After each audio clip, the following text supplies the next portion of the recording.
Have you ever wondered how Eric Cartman became one of the most controversial characters in animation history? It didn't happen overnight. Cartman's evolution from bratty kid to complex anti-hero is a fascinating study in character development that spans over 2 decades of South Park episodes. In this video, we're going to explore the key moments that shaped Cartman's character. From his first appearance in the pilot to his most recent schemes, we'll see how the writers carefully crafted his personality episode by episode. You might be surprised to learn just how much thought and planning went into creating the Cartman we know today. Eric Cartman's journey to becoming one of the most iconic animated characters of all time began in a rather unassuming way. In the unaired South Park pilot, known as The Spirit of Christmas, Cartman was just another face in the crowd. It's kind of wild to think that this character, who would go on to dominate so many storylines and become a cultural touchstone, started out as a background element. But even in this early version, there was something about Cartman that caught the eye. His design stood out from the other characters with his distinctive round shape and bright red coat. While he didn't have any lines in this pilot episode, his visual presence was already making an impact. It's fascinating to see how the creators, Trey Parker and Matt Stone, were planting the seeds for what would become a hugely controversial and complex character. In this early incarnation, Cartman was missing one of his most recognizable features, his signature blue and yellow hat. It's interesting to consider how this small detail would eventually become such an integral part of his look. Without it, he almost seems incomplete to fans who are used to seeing him fully decked out in his iconic outfit. The dynamics between the main characters were still being worked out at this point. We don't see much interaction between Cartman and the other boys in this pilot. It's a far cry from the later episodes where Cartman's relationships with Stan, Kyle, and Kenny would drive so much of the show's conflict and comedy. This early version of Cartman is more of an observer than an instigator, which is pretty much the opposite of what he would become. Even though Cartman doesn't speak in the pilot, we can see hints of his future personality in his expressions and reactions. There's a certain mischievous glint in his eye that suggests there's more to this character than meets the eye. It's like the creators knew they had something special with Cartman, but they were still figuring out exactly what that was. The evolution of Cartman from this background character to the central figure he would become was a gradual process. It's not like he suddenly burst onto the scene fully formed as the manipulative, selfish, and often hilarious character we know today. Instead, the creators took their time developing him, adding layers to his personality with each new episode. This first appearance of Cartman, silent though it may have been, laid the groundwork for what would become one of television's most controversial characters. It's a testament to the creative process that Parker and Stone were able to take this simple design and build it into such a complex and enduring figure. As the series progressed, we would see Cartman develop his distinctive voice, both literally and figuratively. His high-pitched, whiny tone would become instantly recognizable, as would his catchphrases and unique way of expressing himself. But all of that was still to come. In this pilot, Cartman was just a visual element, a shape and a color scheme that would eventually be filled in with one of the most outrageous personalities in animation history. It's interesting to consider how different South Park might have been if Cartman had remained a background character. So much of the show's humor and social commentary is delivered through Cartman's outrageous behavior and politically incorrect statements. Without him as a central figure, the entire tone and direction of the show might have been completely different. The fact that Cartman started as just another face in the crowd also speaks to the organic way South Park developed.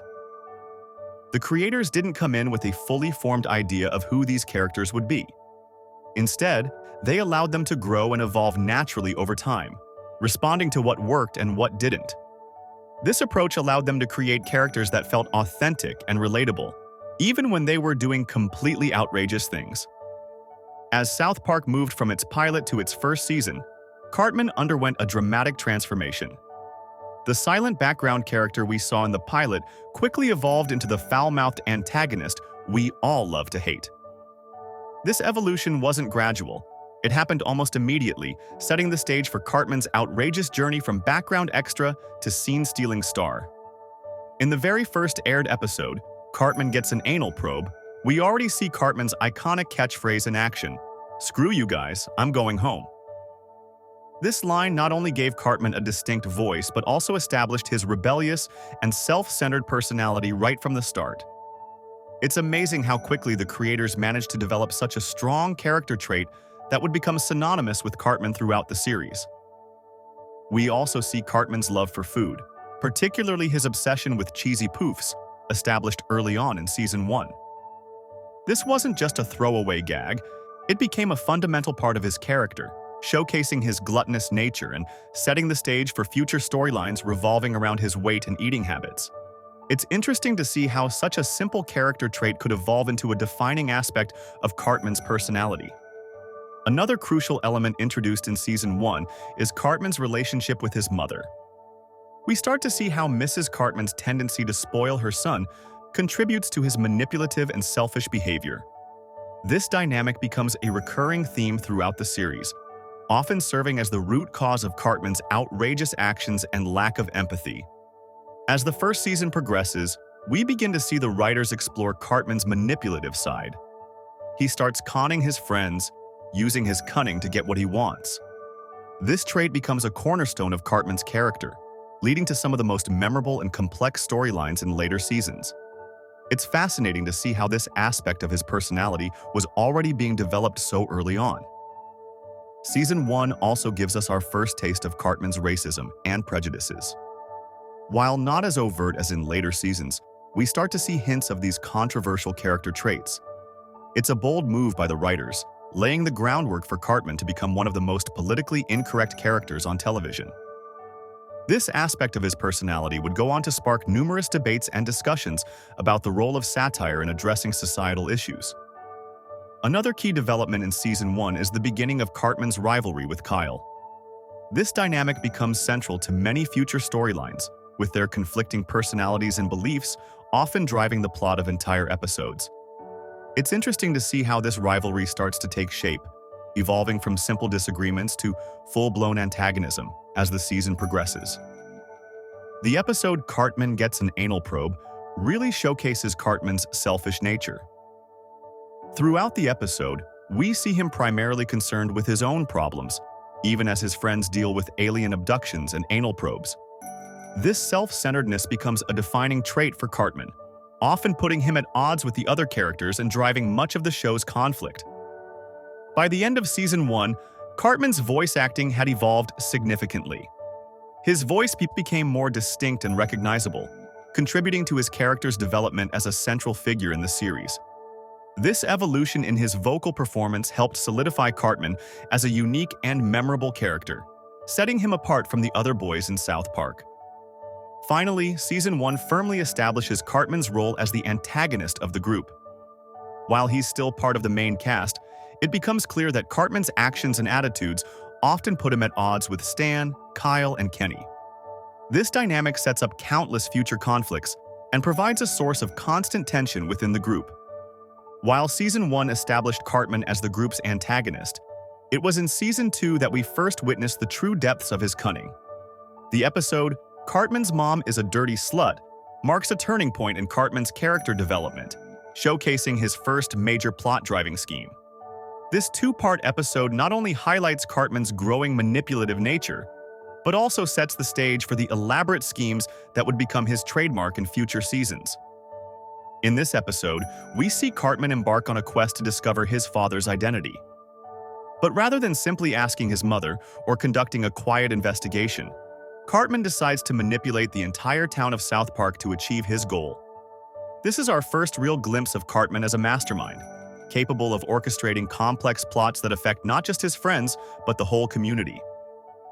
What's particularly interesting about this episode is how it showcases Cartman's ability to lie convincingly and play on people's emotions. He uses the town's curiosity about his father to create chaos and gain attention. This isn't just Cartman being bratty or selfish anymore, it's Cartman actively exploiting the weaknesses and interests of others for his own gain. We see him spinning elaborate tales, playing the victim, and even staging dramatic scenes to keep the town invested in his story. The two-part structure of Cartman's Mom is a Dirty Slut allows for a more complex Cartman-centric story than we've seen before. It gives the writers room to really explore the depths of Cartman's manipulative nature and the extent to which he's willing to go to get what he wants. This expanded format becomes a template for future Cartman-driven storylines, allowing for more intricate plots and deeper character exploration. One of the most revealing aspects of this episode is how it shows that Cartman's schemes often stem from his own insecurities or desires for attention. In this case, Cartman is seeking validation from the townspeople by fabricating a story about his father. This adds a layer of complexity to Cartman's character. He's not just causing chaos for the sake of it, but often acting out of a deep-seated need for acceptance or recognition. We also start to see Cartman's willingness to go to extreme lengths to get what he wants. He's not content with small lies or minor manipulations. Instead, he's willing to turn the entire town upside down, manipulate his friends and family, and even put himself in embarrassing or dangerous situations if it means achieving his goal. This no-limits approach to scheming becomes a defining characteristic of Cartman in later seasons. Interestingly, this episode also marks a shift in how the other boys perceive Cartman.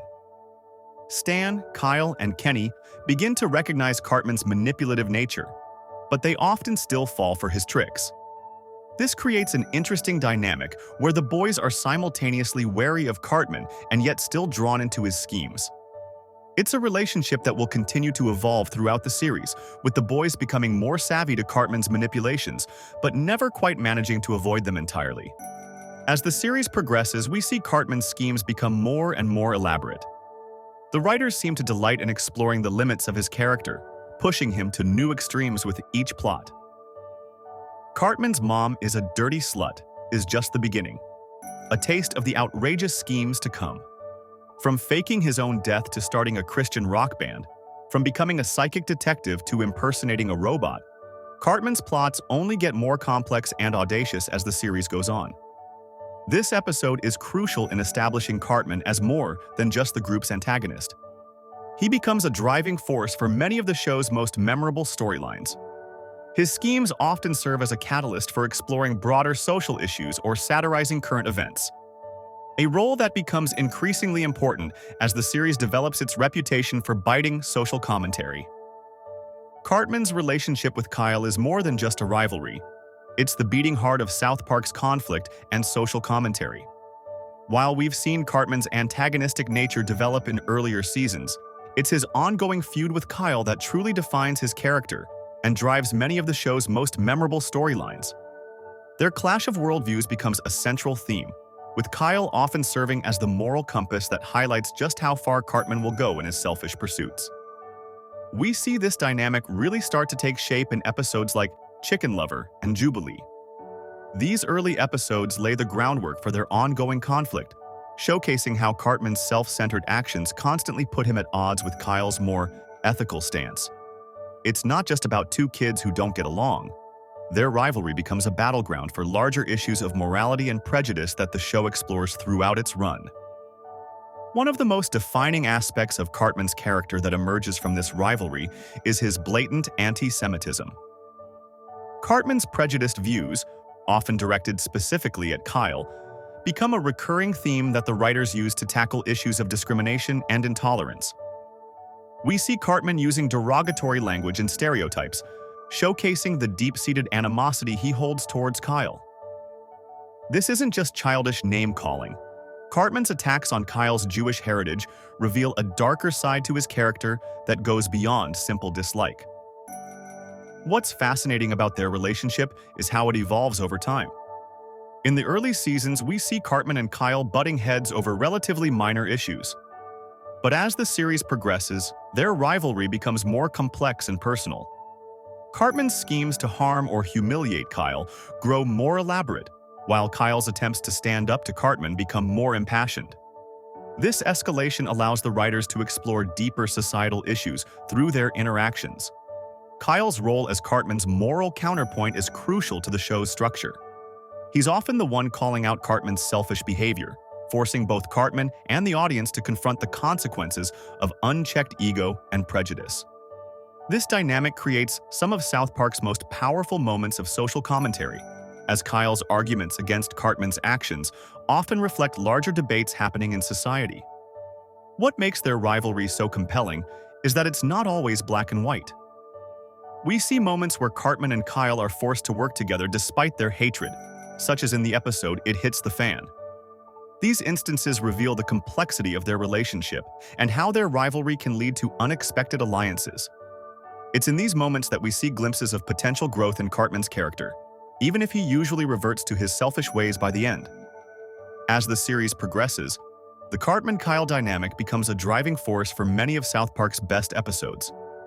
Their interactions often lead to some of the most memorable and impactful moments in the show's history. Whether it's Cartman's elaborate schemes to get revenge on Kyle, or Kyle's impassioned speeches against Cartman's actions, their rivalry provides a consistent source of conflict and comedy that keeps viewers as engaged. What's particularly interesting is how their rivalry affects the other characters in South Park. Stan and Kenny often find themselves caught in the middle, forced to choose sides or mediate between Cartman and Kyle. This creates a complex web of relationships that reflects the challenges of navigating friendships and moral dilemmas in the real world. The evolution of Cartman and Kyle's rivalry also mirrors the show's own development. As South Park has grown more ambitious in its storytelling and social commentary, so too has the conflict between these two characters deepened. Their battles have become more than just personal. They often represent larger ideological clashes that reflect current events and societal debates. While Cartman's rivalry with Kyle shapes much of his external conflicts, it's his unusual home life that forms the foundation of his character. Have you ever wondered how a kid becomes as outrageous as Eric Cartman? The answer might lie in his unconventional family situation. At the heart of Cartman's family dynamics is his relationship with his mother, Leanne. We see throughout the series that Leanne's parenting style is incredibly permissive, often enabling Cartman's worst behaviors. This dynamic is explored in various episodes, showing us how Leanne's lack of discipline contributes to Cartman's manipulative and selfish nature. It's like watching a masterclass in how not to parent, with Leanne consistently giving in to Cartman's demands and whims. But Cartman's family situation isn't just about his mother. There's a glaring absence in the Cartman household: his father.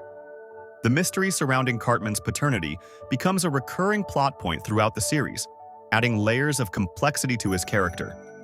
This absence of a father figure significantly contributes to Cartman's insecurities and his constant need for attention.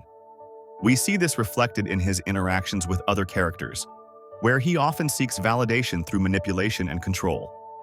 The episode "Cartman's Mom is Still a Dirty Slut" is a prime example of how the show plays with audience expectations regarding Cartman's parentage. This episode doesn't just explore the implications of Cartman's family dynamics. It throws them into sharp relief, showing us how his relationship with Leanne shapes his worldview and behavior. The writers use this storyline to comment on themes of single parenthood and the effects of being spoiled, with Leanne's tendency to indulge Cartman's every whim further complicating his character development. Cartman's interactions with other parents in town often highlight just how unusual his upbringing is. We see his manipulative nature extend beyond his peers to his relationship with Leanne, where he frequently exploits her permissiveness to achieve his goals. It's a stark contrast to the other families in South Park, and it offers a window into why Cartman behaves the way he does. The eventual revelation about Cartman's true parentage becomes a major turning point for his character. We learn that his father is actually Jack Tenorman, a character introduced later in the series. This twist adds depth to Cartman's character and complicates his motivations in subsequent episodes. It's not just a reveal for the sake of shock value, it fundamentally changes how we view Cartman and his actions. Throughout the series, we see how Cartman's family situation influences his behavior and relationships. His lack of a stable father figure and his mother's overly permissive parenting create a perfect storm of narcissism and manipulation. Cartman's constant need for attention and validation can be traced back to these family dynamics, giving us insight into why he's always seeking control over others. The writers of South Park use Cartman's family situation as a vehicle for social commentary. Through Leon's parenting and Cartman's behavior, they explore issues of single parenthood, the effects of spoiling children, and the importance of discipline in child rearing. It's a clever way to address these topics while still maintaining the show's irreverent humor. Cartman's relationship with Leanne is particularly fascinating. We see him oscillate between manipulating her and seeking her approval, often in the same episode. This dynamic showcases the complexity of their relationship and how it shapes Cartman's interactions with the world around him. Leanne's inability to say no to Cartman creates a child who believes he can get away with anything, leading to some of the show's most outrageous storylines. Cartman's evolution from a bratty kid to a genuinely terrifying character reaches a pivotal moment in Season 5 with the episode Scott Tenorman Must Die. This episode marks a significant turning point in Cartman's development, showcasing just how far he's willing to go to get revenge. While we've seen Cartman's schemes escalate over the years, this is the first time we truly witness the depths of his cunning and cruelty. In this episode, Cartman's revenge plot against Scott Tenorman takes a horrifyingly dark turn. What starts as a typical South Park conflict spirals into something far more sinister. Cartman meticulously plans his revenge, demonstrating a level of patience and intelligence we hadn't seen before. He doesn't just want to embarrass Scott or get back at him in a petty way. No, Cartman's goal is to utterly destroy Scott, both mentally and emotionally. The shocking climax of the episode reveals that Cartman has tricked Scott into eating his own parents. This twist is so unexpected and gruesome that it forever alters how we view Cartman as a character. It's not just the act itself that's disturbing, but the fact that Cartman shows absolutely no remorse. In fact, he revels in Scott's suffering, licking the tears off his face in a moment of pure sadistic glee. What's particularly interesting about this episode is how it showcases Cartman's ability to manipulate not just his peers, but adults and authority figures as well. Throughout his elaborate scheme, Cartman orchestrates events that lead to catastrophic outcomes, yet he faces no immediate consequences. This demonstrates a new level of cunning that goes beyond simple childish manipulation. Cartman is now capable of outsmarting entire communities to achieve his goals. The reaction of the other boys to Cartman's actions in this episode is telling. Stan, Kyle, and Kenny have always known Cartman was trouble, but this is the moment when they truly realize he's not just an annoyance, but a genuine threat. Their shocked expressions and stunned silence speak volumes. They're finally seeing the darker aspects of Cartman's personality in full force, and it's clear they're both impressed and terrified by what he's capable of. This episode also sets a new precedent for the show's willingness to explore darker themes. The writers begin to push the boundaries of how far they can take Cartman's character, and by extension, the show itself. Scott Tenorman Must Die opens the door for future storylines where Cartman's schemes have major, often catastrophic consequences that extend far beyond the town of South Park. One of the most chilling aspects of this episode is how it solidifies Cartman's complete lack of empathy as a central part of his character. While we've seen glimpses of this before, Scott Tenorman Must Die leaves no doubt that Cartman is capable of committing horrific acts without a shred of remorse. This sociopathic tendency becomes a defining trait of his character moving forward, informing many of his future actions and schemes. It's worth noting that this episode is routinely cited as one of the best in South Park's history.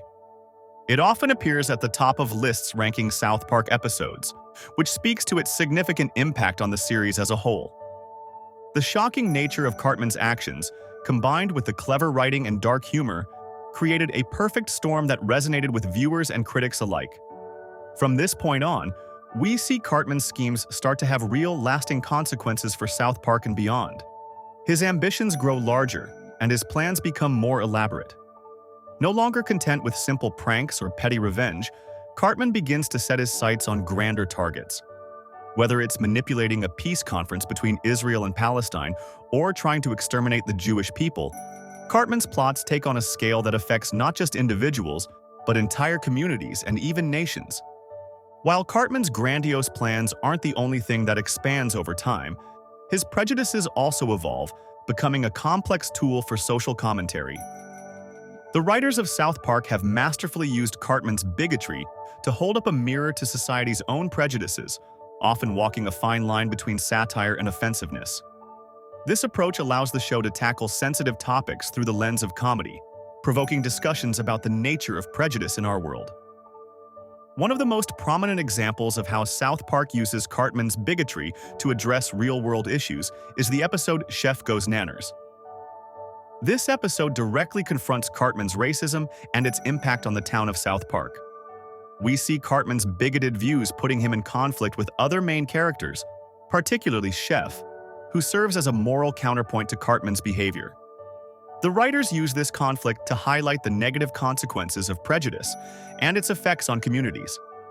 In Chef Goes Nanners, Cartman's actions lead to significant consequences, showcasing the negative impact of his prejudiced behavior on the community. This episode is a perfect example of how the show uses Cartman's character to emphasize its commentary on racism and its societal implications. By presenting Cartman's views in such a stark manner, the writers force viewers to confront uncomfortable truths about prejudice in the real world. As the series progresses, we see Cartman's prejudices extend beyond just race. His derogatory remarks and actions towards various characters throughout the series serve to satirize real-world bigotry in all its forms.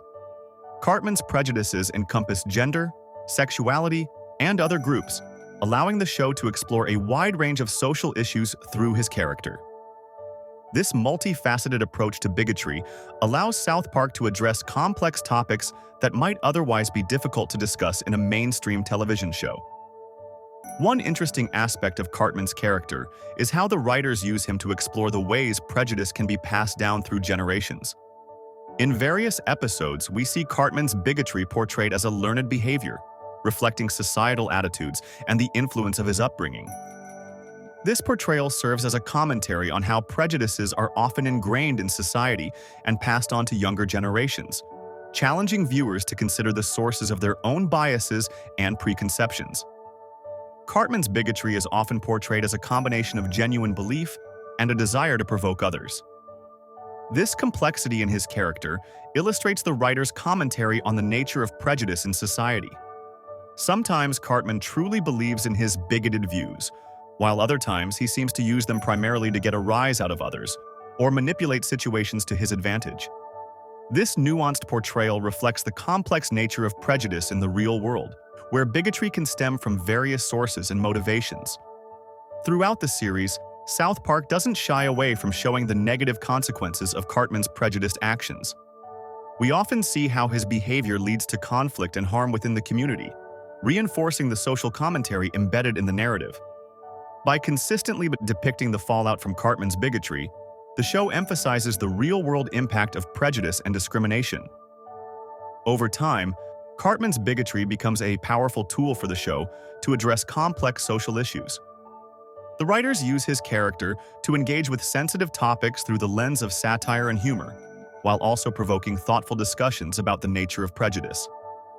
This approach allows South Park to tackle subjects that might be too controversial or sensitive for other shows, using Cartman as a vehicle to explore these issues in a unique and often shocking way. The genius of using Cartman's character in this manner lies in the show's ability to present these issues in a way that's both entertaining and thought-provoking. By filtering serious social commentary through the lens of an outrageous character like Cartman, South Park can address challenging topics while maintaining its comedic edge. This approach has allowed the show to remain relevant and impactful over its long run, consistently pushing boundaries and challenging viewers' perspectives on important social issues. Just when you think you've got Cartman figured out, South Park throws us a curveball. Despite his reputation as the show's resident troublemaker, there are instances where Cartman's actions don't quite fit his usual mold. Could it be that there's more to this manipulative schemer than meets the eye? Let's explore the unexpected moments when Cartman's kinder side shines through. Throughout the series, we've seen Cartman engage in some truly despicable behavior. But every now and then, he surprises us with glimmers of compassion that make us question everything we thought we knew about him. These rare acts of kindness aren't just random occurrences, they're carefully crafted by the writers to add depth and complexity to Cartman's character. One of the earliest examples of Cartman's softer side comes in the episode Cat Orgy. Here, we see a more vulnerable side of Cartman as he's forced to confront his feelings about his friends and his own behavior. It's a rare moment where Cartman drops his guard, revealing that there might be more going on beneath the surface than we initially thought. Another instance of Cartman's unexpected kindness comes in Cartman's silly hate crime. In this episode, we see Cartman actually try to help Butters, which is a far cry from his usual selfish antics. This moment stands out because it shows that Cartman is capable of caring for others, even if it's not something we see very often. Cartman's relationship with Butters is particularly interesting when it comes to these moments of kindness. While Cartman often takes advantage of Butters' naivety, there are times when he shows genuine concern for his well-being. These instances give us a glimpse into a side of Cartman that we don't often see, a side that's capable of forming real friendships and caring about others.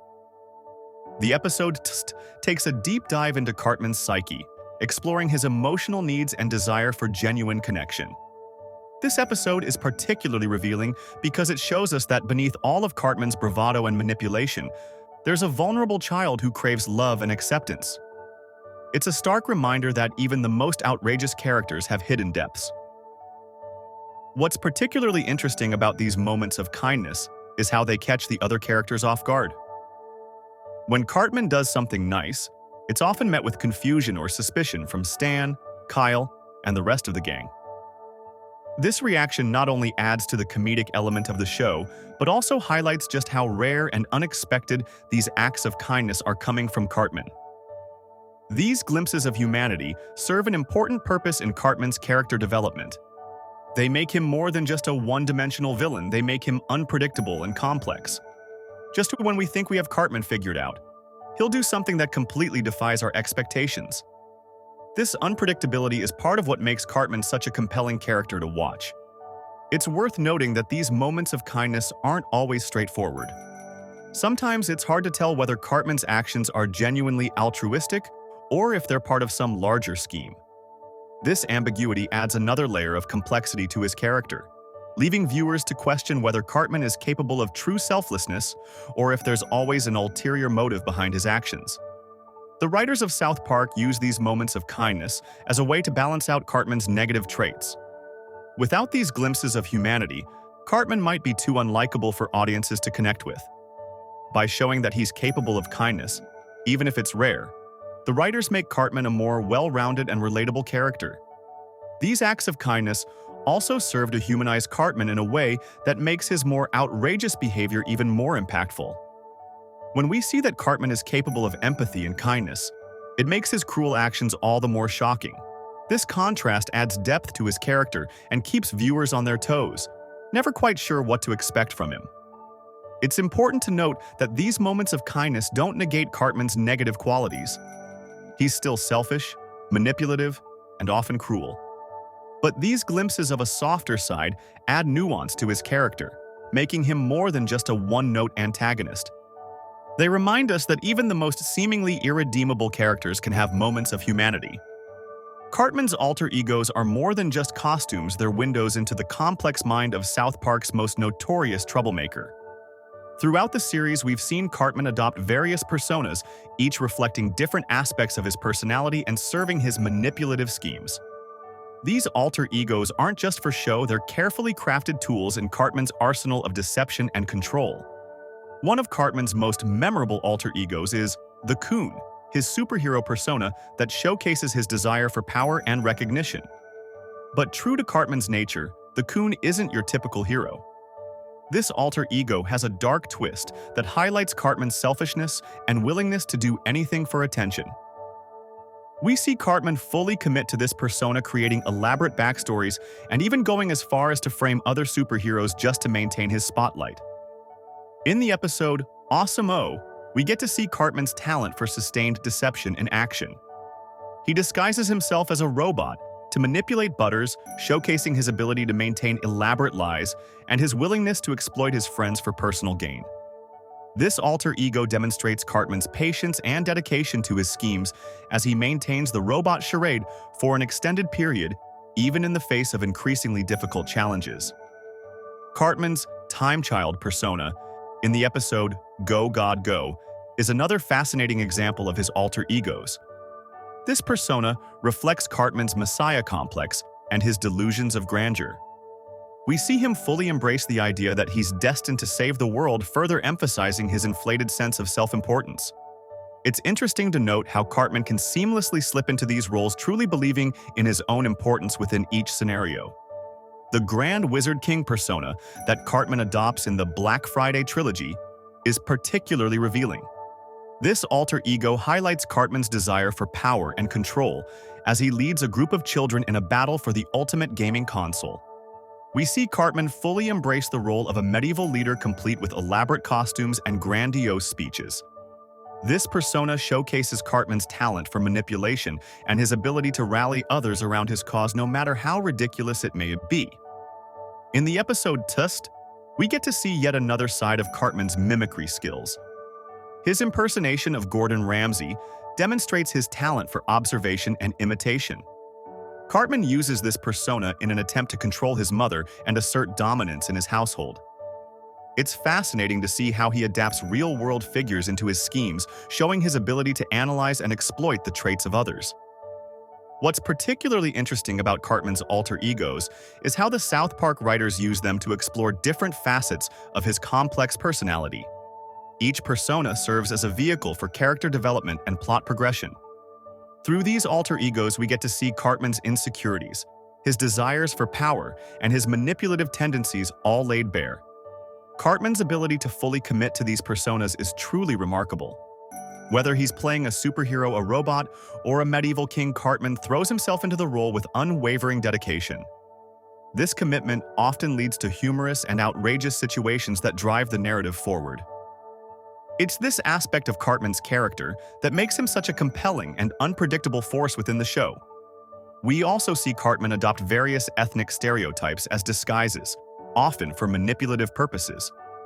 These personas, while controversial, serve to highlight Cartman's prejudices and his willingness to exploit societal issues for his own gain. It's another example of how the writers use Cartman's character to push boundaries and comment on sensitive topics. Cartman's relationships with characters beyond the main four boys reveal a complex web of manipulation, cruelty, and occasional moments of genuine connection. While his interactions with Stan, Kyle, and Kenny are central to the show, it's through his encounters with other characters that we truly see the depths of Cartman's manipulative nature and the surprising nuances of his personality. One of the most fascinating relationships in South Park is between Cartman and Butters. What starts as simple manipulation evolves into a complex dynamic that challenges our understanding of Cartman's character. In episodes like Tust, we see Cartman attempting to control Butters, but underneath the surface there's a hint of a deeper connection. Butters' innocence and willingness to please often make him an easy target for Cartman's schemes, but it also allows for moments of unexpected vulnerability from Cartman. The episode Cartman Finds Love takes Cartman's manipulative tendencies to new heights as he attempts to control the romantic relationships of others. This storyline showcases how Cartman's desire for control extends beyond just his immediate circle, often leading to humorous yet dark consequences. It's a perfect example of how the writers use Cartman's actions to explore broader themes of power and manipulation within the show. Cartman's interactions with Wendy Testaburger provide another layer to his character. Their relationship ranges from antagonistic to surprisingly collaborative, depending on the situation. In episodes where they're forced to work together, we see a different side of Cartman, one that can set aside his usual prejudices and schemes when it suits his interests. These moments of cooperation, however brief, add depth to Cartman's character and keep the audience guessing about his true nature. When it comes to minor characters like Pip, Cartman's treatment often reveals the depths of his cruelty. He frequently uses these characters for his own amusement or schemes without any regard for their feelings. This callous behavior serves as a stark reminder of Cartman's darker side, even when other storylines might be painting him in a more sympathetic light. The introduction of PC Principal to South Park brings a new challenge to Cartman's usual manipulative tactics. PC Principal's strong stance against offensive behavior and his willingness to stand up to Cartman create a fascinating shift in the show's power dynamics. This rivalry forces Cartman to adapt his strategies, showcasing his cunning nature, while also providing commentary on changing societal norms. Cartman's interactions with Mr. Garrison often mirror real-world political dynamics, with Garrison serving as a foil to Cartman's more extreme views and actions. This relationship allows the show to explore complex political themes through the lens of Cartman's outrageous behavior and Garrison's often misguided attempts at leadership. Throughout the series, the writers use Cartman's relationships to explore themes of power and manipulation. We see how he exerts control over his friends and other characters, often through elaborate schemes or emotional manipulation. These storylines not only drive the plot, but also serve as a vehicle for the show's signature brand of social commentary. Despite his generally selfish nature, Cartman does have a few genuine friendships that provide rare glimpses of loyalty. His relationship with Kenny, for example, occasionally shows a softer side to Cartman's character. These moments of genuine connection, however infrequent, add an intriguing layer of complexity to Cartman's persona. As the series progresses, Cartman's treatment of others becomes increasingly complex and unpredictable. There are instances where he shows unexpected kindness or vulnerability, complicating his character arc and keeping viewers on their toes. This evolution in Cartman's behavior reflects the show's overall growth, moving from simple shock humor to more nuanced storytelling. As South Park evolved from shock humor to nuanced storytelling, so did its approach to social commentary. Cartman's character became a powerful tool for the show's creators to explore complex societal issues through his outrageous behavior and controversial opinions. This transformation allowed South Park to tackle sensitive topics in a way that was both entertaining and thought-provoking.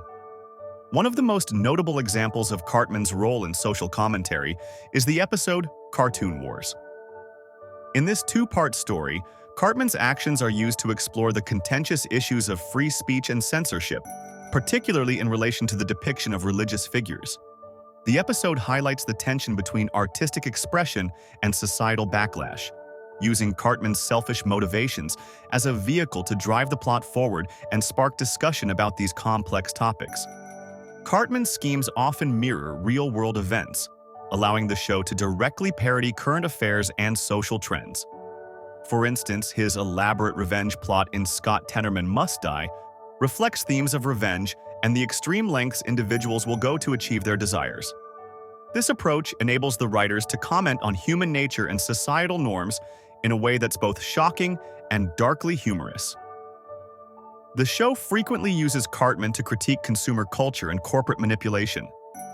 We see this in episodes where his actions lead to absurd consequences that reflect and exaggerate real-world consumer behaviors. Cartman's insatiable appetite for the latest trends and products serves as a mirror for society's own consumerist tendencies, allowing the writers to comment on the often ridiculous nature of marketing and consumer culture. Cartman's interactions with authority figures in South Park provide another avenue for social commentary. His ability to manipulate adults and exploit institutional weaknesses often serves as a critique of power structures in society. We see Cartman consistently outmaneuver those in positions of authority, highlighting the flaws and hypocrisies in various societal institutions. As the series progressed, Cartman's storylines began to tackle increasingly nuanced and complex topics. Issues like immigration and gender identity found their way into episodes centered around Cartman's schemes and opinions. This evolution reflects the show's ability to adapt its satire to changing societal norms and emerging social issues. By using Cartman as a lens through which to view these topics, South Park can explore multiple perspectives and highlight the absurdities on all sides of contentious debates.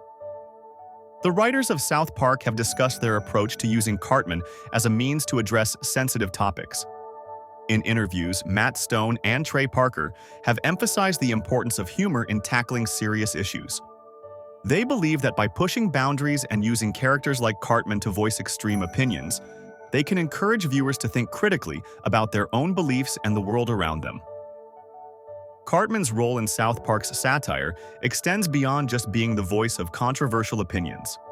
His character often serves as a catalyst for exploring broader themes and societal trends. For example, episodes that focus on Cartman's attempts to get rich quick or achieve fame can be seen as commentary on the American dream and the lengths people will go to achieve success. We see Cartman's character used to explore the nature of prejudice and discrimination in society. His bigoted views and actions are often exaggerated to the point of absurdity, forcing viewers to confront uncomfortable truths about real-world prejudices. By having other characters call out Cartman's behavior, the show creates opportunities for dialogue about these issues both within the narrative and among its audience. The complexity of Cartman's character allows South Park to delve into nuanced discussions about morality and ethics. While he's often portrayed as the antagonist, there are moments when Cartman's actions inadvertently lead to positive outcomes, or when he shows unexpected moments of vulnerability. This complexity mirrors the often gray areas of real-world ethical dilemmas, encouraging viewers to think beyond simple black-and-white morality. Over time, Cartman has become one of television's most potent tools for social critique. His character embodies many of society's worst traits: selfishness, greed, prejudice, while also reflecting its complexities and contradictions.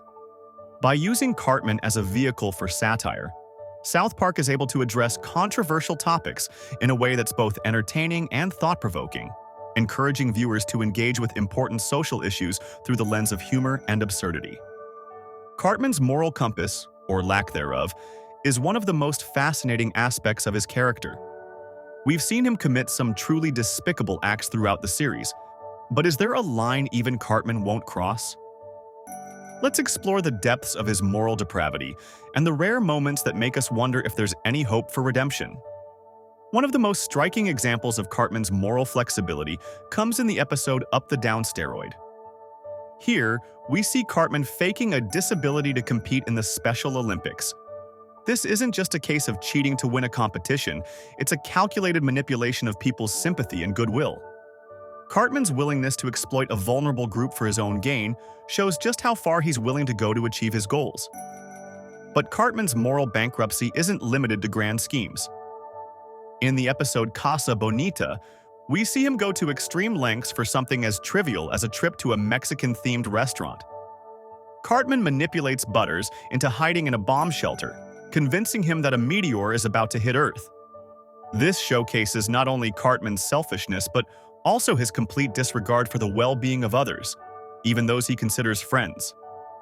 Perhaps one of the most chilling examples of Cartman's lack of moral boundaries comes in the episode Kenny Dies. While Kenny's frequent deaths are often played for laughs in the series, this episode takes a more serious tone. Cartman's involvement in Kenny's death and his subsequent lack of remorse is truly disturbing. It's a moment that forces us to confront the depths of Cartman's callousness and question whether there's any line he won't cross. Despite these extreme actions, there are rare moments when Cartman expresses guilt or remorse. However, these feelings are usually short-lived and don't lead to any substantial character growth. It's as if Cartman is capable of recognizing the wrongness of his actions, but chooses to ignore these fleeting moments of conscience. This raises an intriguing question. Are Cartman's actions the result of true evil, or simply a profound lack of empathy? The writers of South Park often explore this theme, presenting Cartman as a character who is more self-serving than malicious. His actions, while often heinous, are typically motivated by personal gain rather than a desire to cause harm for its own sake. Cartman's moral choices frequently serve as a stark contrast to the ethical dilemmas faced by other characters in the show. While Stan, Kyle, and Kenny grapple with complex moral issues, Cartman's decisions are often shockingly straightforward in their selfishness. This contrast not only highlights Cartman's role as the group's antagonist, but also serves to emphasize the moral growth of the other characters. It's worth noting that Cartman does occasionally face consequences for his actions. However, these repercussions are often temporary, allowing him to revert to his manipulative ways without significant change in his character. This pattern raises questions about the effectiveness of punishment and the possibility of redemption for someone like Cartman. As the series progresses, we see the show grappling with a larger question. Is Cartman truly beyond redemption? His actions become increasingly extreme, and his moral compass remains stubbornly skewed.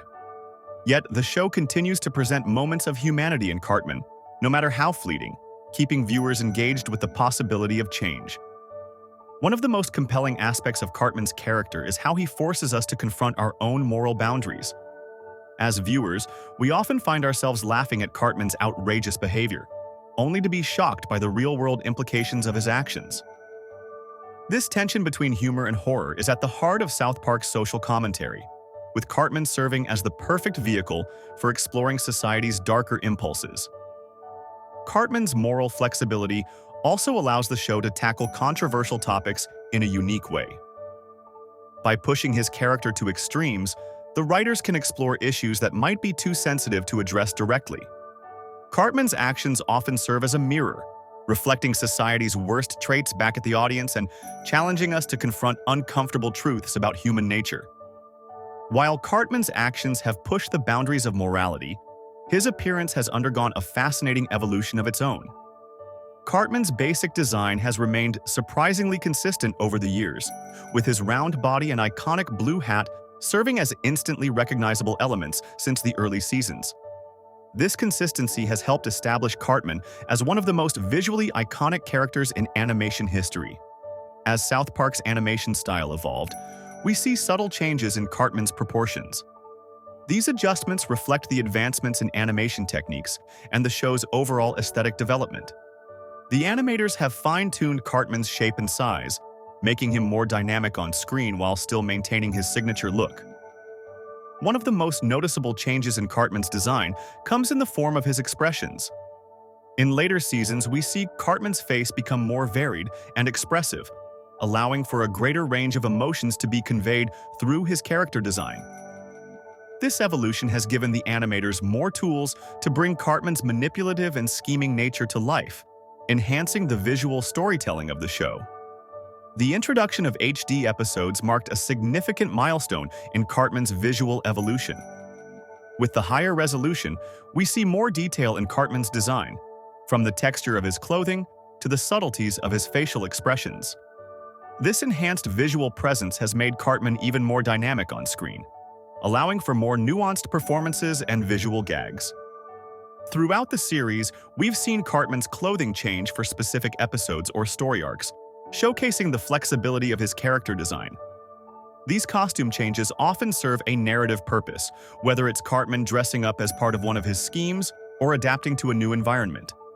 This adaptability in Cartman's design has allowed the writers and animators to explore new storytelling possibilities and keep the character visually fresh. Cartman's various costumes and disguises have become a staple of the show, often used to comedic effect. We've seen him dress up as a robot, a superhero, and even historical figures. These visual transformations not only provide humor but also highlight Cartman's manipulative nature and his willingness to go to extreme lengths to achieve his goals. The animators of South Park have become masters at using Cartman's body language to convey his emotions and intentions. From his signature waddle to his exaggerated hand gestures, every movement tells us something about Cartman's state of mind. This attention to detail in animation has greatly enhanced the storytelling, allowing viewers to pick up on Cartman's true feelings even when his words say otherwise. It's interesting to note how Cartman's design influences have been mimicked by other characters in the show. We often see background characters or new additions to the cast share similar design elements with Cartman, reinforcing his status as an iconic figure within the South Park universe. This visual consistency helps to ground the show's often outlandish plots in a familiar world. Over time, Cartman's visual presence has become so instantly recognizable that he can make an impact even in brief cameos. Whether it's a quick background appearance or a fleeting reaction shot, viewers can immediately identify Cartman and understand the implications of his presence in a scene. This visual shorthand speaks to the strength of Cartman's character design and its impact on the show's storytelling. The evolution of Cartman's design mirrors the overall growth of South Park as a series. From its humble beginnings with crude cutout animation to its current status as a long-running, visually polished show, South Park has come a long way. Cartman's design has been at the forefront of this evolution, serving as a visual representation of the show's journey. As South Park evolved, so did one of its most iconic elements: Eric Cartman's voice. Trey Parker's vocal performance as Cartman has become a cornerstone of the character's popularity, transforming from a simple, high-pitched whine into a complex range that perfectly captures Cartman's manipulative nature. This evolution didn't happen overnight, but rather through years of refinement and character development. In the early seasons, Cartman's voice was primarily characterized by its shrill, whiny quality. This initial vocal choice effectively conveyed Cartman's bratty and self-centered personality. However, as the character grew more complex, so did Parker's approach to voicing him. The transition wasn't just about changing the pitch. It was about infusing the voice with layers of emotion and intent that mirrored Cartman's growing cunning and manipulation skills. One of the most fascinating aspects of Parker's performance is how he uses subtle changes in tone and inflection to convey Cartman's manipulative nature. When Cartman is trying to deceive someone or get his way, there's often a slight shift in his voice. It might become a bit softer, more persuasive, or take on a false sincerity that's just off-kilter enough to be unsettling.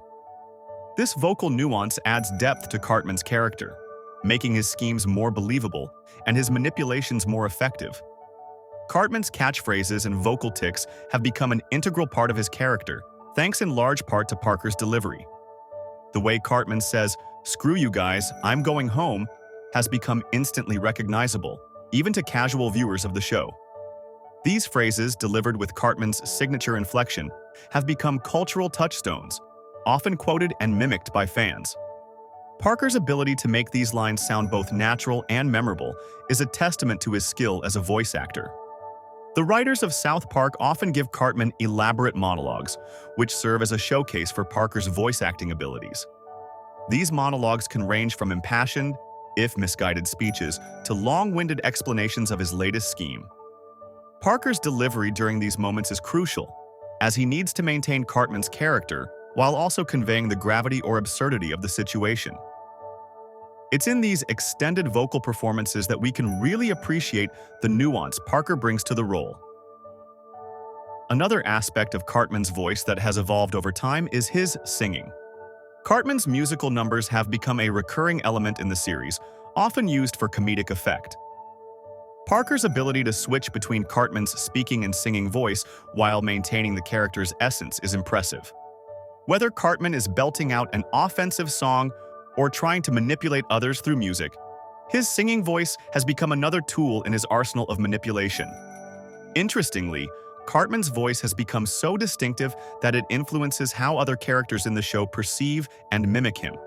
When other characters imitate Cartman, they often exaggerate his vocal tics and catchphrases, highlighting just how central his voice is to his identity within the South Park universe. This meta aspect of Cartman's voice adds another layer of complexity to Parker's performance, as he needs to consider not just how Cartman sounds, but how others hear and interpret that sound. Over time, Parker's performance has added layers of subtlety to Cartman's character. In later seasons, we can hear more nuanced vocal choices that reflect Cartman's emotional state or hidden motives. There are moments when Cartman's voice betrays vulnerability or uncertainty, even as he tries to maintain his manipulative facade.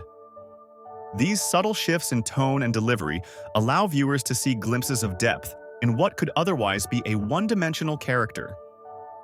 In interviews, Parker has discussed how his approach to voicing Cartman has changed as the character developed. He notes that capturing Cartman's manipulative nature requires specific choices in tone and inflection, emphasizing the character's selfishness and cunning. This conscious effort to evolve the voice alongside the character has resulted in a performance that feels authentic and consistent, even as Cartman himself becomes more complex. While Cartman's voice was evolving within the show, his impact was growing far beyond it. Ever wonder how a cartoon character became a real-world cultural phenomenon? From catchphrases to memes, Cartman's reach extends into corners of society that might surprise you. Cartman quickly established himself as one of the most recognizable and quotable characters on television. His catchphrases, especially "Screw you guys, I'm going home," transcended the show and entered popular vernacular. This phrase became a cultural reference point for expressing frustration or defiance in everyday situations. It's not uncommon to hear people use this line in real life, even if they're not necessarily fans of South Park. The internet age has been particularly kind to Cartman's legacy. His character has inspired countless memes and online references, solidifying his status as a cultural icon. Social media platforms are filled with Cartman's antics and memorable quotes, contributing to the show's ongoing relevance in popular culture. This digital presence has allowed Cartman to reach audiences far beyond the show's regular viewership, introducing new generations to his unique brand of humor. Cartman's influence extends to other animated shows as well. We see references and parodies of his distinctive personality in various adult animations. Characters in shows like Family Guy and The Simpsons have drawn inspiration from Cartman's brashness and humor, indicating his impact on character development in the genre. This cross-pollination of ideas demonstrates how Cartman's character has become a touchstone for animated comedy. One of the most significant aspects of Cartman's cultural impact is his role in discussions about offensive humor and satire. He often represents the extremes of comedic boundaries, embodying the complexities of using humor to address sensitive topics. Cartman's character has prompted debates about the ethics of satire in modern media, challenging audiences to consider the line between provocative comedy and harmful stereotypes. South Park's creators have capitalized on Cartman's popularity through merchandise. Products featuring Cartman have become a major part of South Park's brand, ranging from action figures to clothing. This commercialization highlights Cartman's role as a central figure in the show's identity and its marketing strategy. The success of Cartman-themed merchandise speaks to the character's enduring appeal and recognition factor. Cartman's influence on how other shows depict child characters in adult animation is noteworthy. His complex personality and often shocking behavior have set a new standard for what animated children can say and do on screen. This has led to more nuanced and multifaceted child characters in other adult-oriented cartoons, pushing the boundaries of what audiences expect from these types of shows. In discussions of TV villains, Cartman's schemes and plots are often referenced as benchmarks. His character serves as a measure for the morality and complexity of antagonists in animated series. Cartman's actions have set a precedent for how villainy is portrayed in adult animation, allowing for more morally ambiguous and unpredictable characters across the genre. Over time, Cartman has become synonymous with the idea of the lovable asshole character type. This characterization allows audiences to engage with morally ambiguous characters while still finding them entertaining and, in a twisted way, relatable. Cartman's ability to be simultaneously repulsive and captivating has influenced how other shows develop their antagonists, leading to a trend of more complex and morally gray characters in television. Just when you think you've got Cartman figured out, South Park throws you a curveball. The lovable asshole we've come to know has a few more tricks up his sleeve. As we dive into Cartman's character arc, we'll uncover the hidden depths that have kept audiences captivated for over 2 decades. Is there more to Eric Cartman than meets the eye? Let's find out. Cartman's journey from a simple antagonist to a complex anti-hero is a gradual process that reflects the show's overall storytelling evolution. In the early seasons, we see Cartman primarily as a bratty kid whose actions were driven by selfishness and a desire for attention. But as the series progresses, his character takes on new dimensions, becoming more layered and unpredictable. One of the most noticeable changes in Cartman's character is the increasing complexity of his schemes. As the show moves forward, we see Cartman's plots become more elaborate and far-reaching. This evolution is evident in episodes where his actions have increasingly serious consequences, not just for himself and his friends, but for the entire town of South Park and sometimes even beyond. The writers of South Park have also begun to explore Cartman's vulnerabilities and insecurities in later seasons. This added depth allows for moments where Cartman shows potential for growth, only to revert to his selfish ways. It's this complexity that makes him a more compelling character. We start to see glimpses of why Cartman behaves the way he does, adding layers to his character arc. Cartman's relationships with other characters have also deepened over time, becoming more nuanced and unpredictable. His interactions with Stan, Kyle, Kenny, and other South Park residents are no longer just simple antagonistic encounters. Instead, we see a more complex web of relationships forming, where Cartman's actions and motivations are not always clear-cut. As the series has evolved, so too has Cartman's role in the show's satire. In earlier seasons, Cartman was often used as a vehicle for crude humor and shock value. However, As South Park's storytelling has become more sophisticated, so has Cartman's place in it. His character now often serves as a focal point for the show's commentary on social issues, politics, and pop culture. The show has also begun to delve deeper into the reasons behind Cartman's behavior. While early episodes might have portrayed him as simply mean or selfish, later seasons have explored the underlying motivations and experiences that shape his actions. This deeper exploration adds another layer to Cartman's character, making him more than just a one-dimensional antagonist. Fan perceptions of Cartman have changed over time, with many viewers recognizing the depth of his character despite his often horrible actions. This shift in perception aligns with the show's ability to adapt and remain relevant over the years. Cartman is no longer just the kid you love to hate. He's become a character that audiences find fascinating to analyze and dissect. Matt Stone and Trey Parker, the creators of South Park, have discussed their long-term plans for Cartman's character. They've indicated that they aim to keep him unpredictable and multifaceted, which has contributed to his status as one of the most memorable characters in animation history. This approach ensures that even after more than 2 decades, Cartman can still surprise viewers. Cartman's character arc reflects the show's overall evolution in storytelling and themes. As South Park has grown from a crude animated comedy into a sharp satirical commentary on society, Cartman has grown with it. His character showcases how a TV personality can grow and change while still retaining core traits that make him recognizable. Cartman's journey through South Park's controversial landscape has been a roller coaster of shocking moments and boundary-pushing antics. As the series evolved, so did the audacity of Cartman's actions, often leaving viewers questioning just how far the show would go. One of the most notable aspects of Cartman's character is his relentless anti-Semitism, particularly directed at Kyle.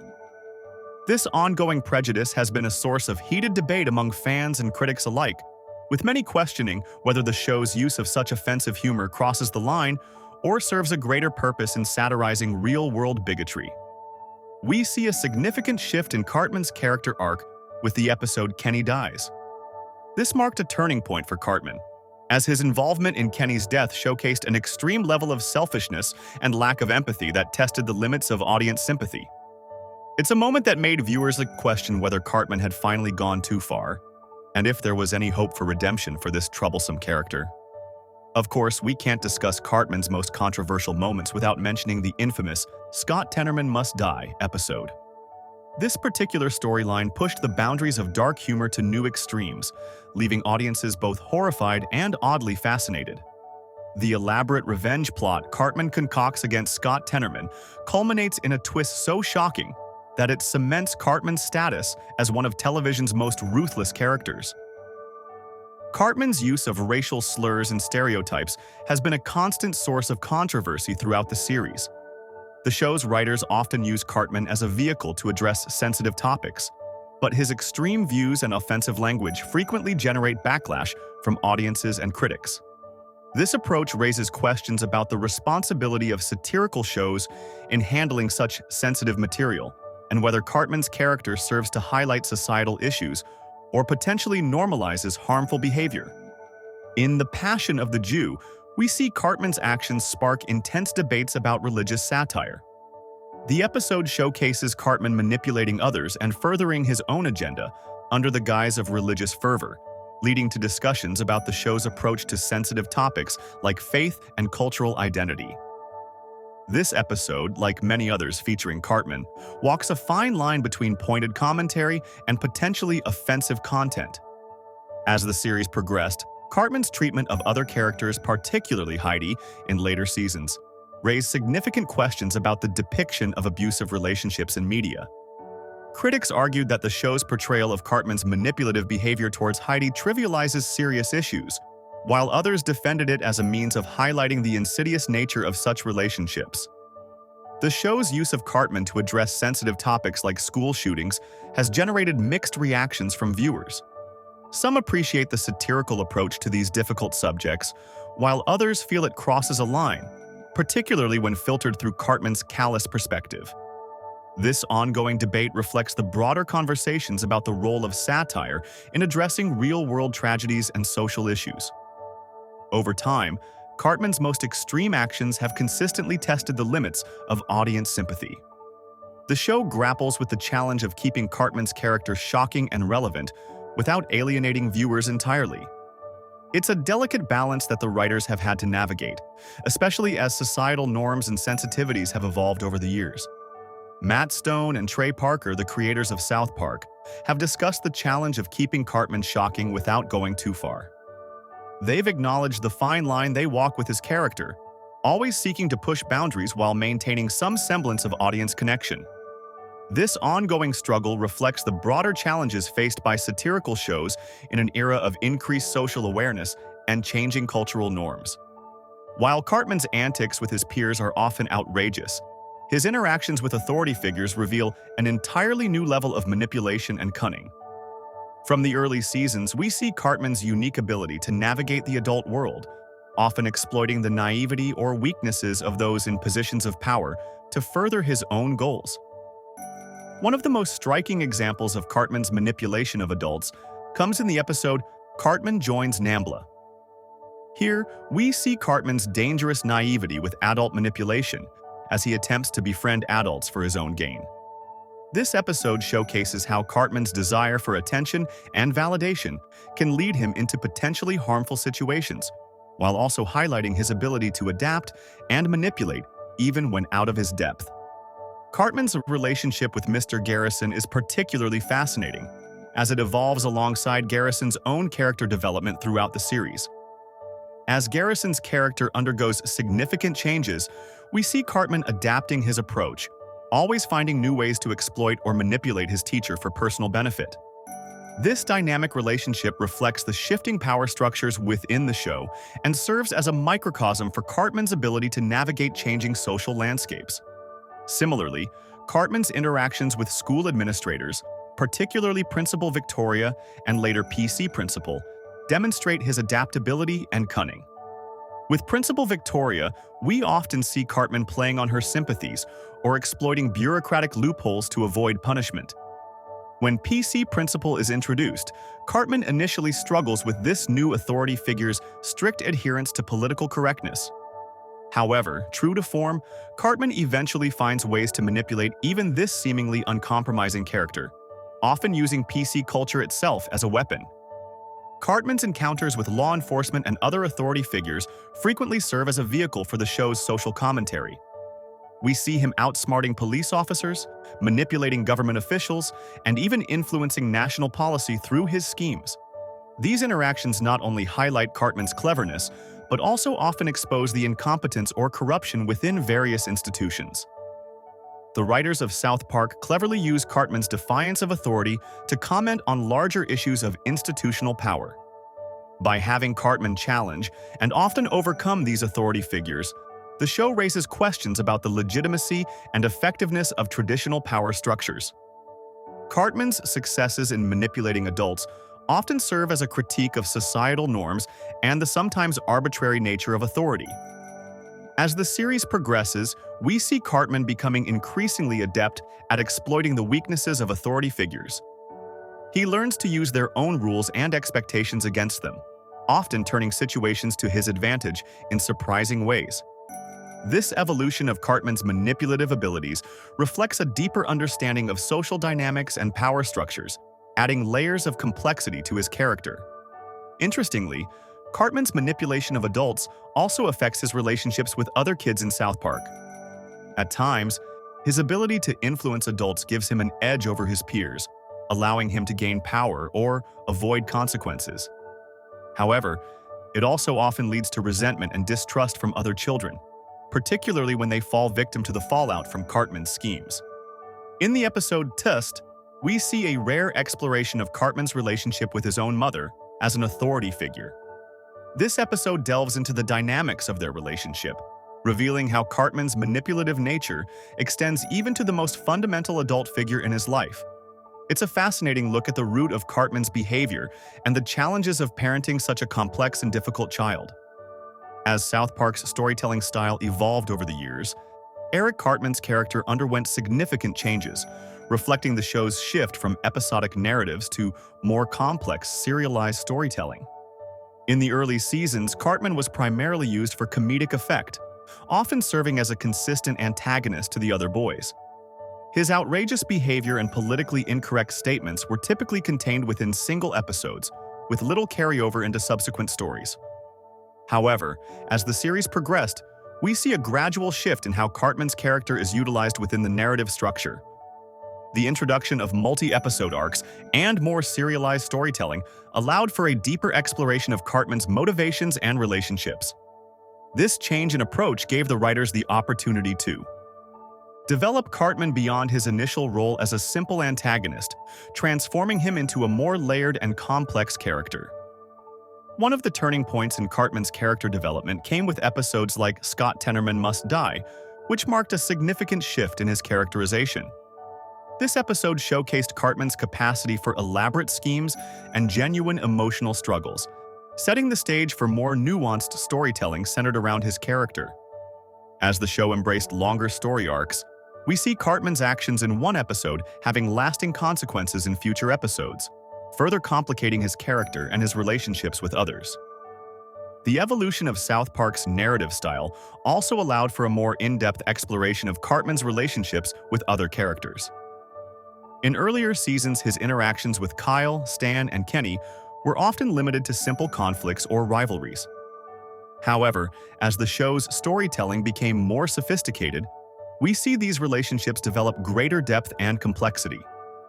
Cartman's antagonistic relationship with Kyle, for example, evolved from simple name-calling and petty squabbles to elaborate schemes with far-reaching consequences, often serving as a vehicle for the show's social commentary. As South Park began to tackle more complex themes and social issues, Cartman's role in the storytelling process evolved accordingly. The writers increasingly used his character as a tool to explore controversial topics and push the boundaries of satire. We see this shift particularly in later seasons, where Cartman's actions and attitudes often serve as a reflection of broader societal issues. For instance, the introduction of characters like PC Principal allowed the show to explore themes of social justice and political correctness through Cartman's interactions and conflicts with these new elements. The move towards more serialized storytelling also enabled the writers to explore Cartman's character growth, or lack thereof, as a central theme. While Cartman's core personality traits remained largely consistent, the serialized format allowed for more nuanced exploration of his motivations and occasional moments of vulnerability. Episodes like You're Getting Old and Turd Burglars showcase Cartman's struggles with identity and belonging, adding layers to his character that were not possible in the more episodic early seasons. Interestingly, fan reactions to these changes in Cartman's role have been mixed. Some viewers appreciate the added depth and complexity brought to his character through the show's evolving narrative style. They find that the more serialized approach allows for a richer exploration of Cartman's psyche and motivations. On the other hand, some fans miss the simplicity of his earlier, more straightforward villainous antics, feeling that the added complexity sometimes detracts from the pure comedic value of his character. Matt Stone and Trey Parker, the creators of South Park, have discussed their approach to long-term character development, emphasizing the importance of allowing characters like Cartman to grow and change over time. This philosophy reflects the show's overall evolution in storytelling and themes. By allowing Cartman's character to develop alongside the show's narrative structure, Stone and Parker have created a character that remains relevant and engaging, even after more than 2 decades on air. The shift towards serialized storytelling has also allowed for Cartman's actions to have more significant and lasting impacts on the world of South Park. We see this in multi-episode arcs, where Cartman's schemes affect not just his immediate circle of friends, but the entire town, and sometimes even national or global events. This expansion of scope has enabled the writers to use Cartman as a bridge between episodic and serialized storytelling styles, maintaining some of the show's classic humor while exploring more complex narrative structures. Eric Cartman's journey from a bratty kid to a complex anti-hero has been a wild ride spanning over 25 years. What makes Cartman such an enduring and influential character in animation history? It's his ability to evolve and remain relevant through changing social and political landscapes. As society shifts, So does Cartman, allowing the writers to address new issues and technologies through his outrageous behavior and schemes. We see this adaptability in how Cartman's character has tackled everything from early internet culture to social media addiction. His antics often serve as a mirror to society's worst traits, forcing viewers to confront uncomfortable truths about prejudice, consumerism, and the dark side of the American dream. This complexity gives South Park unique storytelling flexibility, with Cartman seamlessly shifting between protagonist and antagonist roles depending on the episode's needs. Matt Stone and Trey Parker have reflected on Cartman's legacy, noting that his character embodies the darker aspects of human nature, which resonates with audiences across different generations. This willingness to let Cartman evolve keeps his character fresh after decades on air. We're not watching the same old Cartman from Season 1. He's grown more cunning, more elaborate in his schemes, and occasionally even shows glimpses of humanity that catch viewers off guard. Fan reactions to Cartman have changed over the years too. In the early seasons, he was simply the bratty kid you love to hate. Now, fan perceptions are much more diverse. Some still view him as the villain, while others see him as a misunderstood character reflecting societal flaws. This split in opinion keeps discussions about Cartman lively and engaging, even after all these years. Cartman's influence extends far beyond the boundaries of South Park, Colorado. We see his impact in numerous references and parodies in other animated shows, highlighting his significance in pop culture. The character of Eric Cartman has become a cultural touchstone, influencing not only animation but also broader discussions about morality and ethics in media. His brand of offensive humor and over-the-top schemes have inspired countless imitators, but few can match the depth and complexity that Cartman has developed over time. The ongoing debate about whether Cartman can or should be redeemed keeps audiences engaged, as his actions often spark discussions about morality and consequence. This is a testament to the writer's ability to keep Cartman's character morally ambiguous. Just when you think he's gone too far, they'll throw in a moment of vulnerability or a rare act of kindness that makes you question everything you thought you knew about him. We see how Cartman's character reflects changing attitudes about offensive humor and satire. In the early seasons, his racist and anti-Semitic comments were played mostly for shock value. As the series progressed, these aspects of his character became tools for more nuanced social commentary. Matt and Trey have expressed that Cartman's evolution mirrors the changing landscape of what's considered acceptable in comedy, adapting to the cultural context of each era. The complexity of Cartman's character allows him to remain a subject of analysis in academic discussions. His actions and motivations have been dissected in essays and theses, exploring everything from his psychological profile to his role as a satirical device. This academic interest speaks to the depth of Cartman's character and the show's ability to tackle complex issues through his lens. After 25 years, Cartman remains one of the most recognizable and discussed characters in animation, symbolizing the show's enduring impact on the medium. His catchphrases have entered the popular lexicon. His image is instantly recognizable, and his actions continue to spark debate and discussion among fans and critics alike. The fact that we're still talking about Cartman after all these years is a testament to the character's staying power and the skill of the writers in keeping him relevant. Eric Cartman's journey from a simple fat kid to one of television's most controversial characters is a fascinating one. We first encounter Cartman in the South Park pilot episode, Cartman Gets an Anal Probe, where he's already stirring up trouble. From the get-go, Cartman is portrayed as the overweight, foul-mouthed kid in the group, but there's something about him that sets him apart from your typical animated troublemaker. In the early episodes, Cartman's characterization is pretty straightforward. He's the kid who loves to eat, swears like a sailor, and isn't afraid to speak his mind. But even in these initial appearances, we can see the seeds of the complex character he would become. Cartman's lack of filter and his willingness to say and do outrageous things quickly make him stand out among the other South Park kids. One of the key factors in Cartman's development is his family situation, particularly his relationship with his mother, Leon Cartman. Leon's permissive parenting style plays a crucial role in shaping Cartman's personality and behavior. We see time and time again how Leon's inability to set boundaries or discipline her son enables Cartman's worst impulses. In episodes like Cartman's Mom is a Dirty Slut, we get a deeper look into the Cartman household. Leon's approach to parenting is summed up perfectly when she says, "No, Eric, I'm not going to buy you a Tonka truck. Here's $100, go and buy it yourself."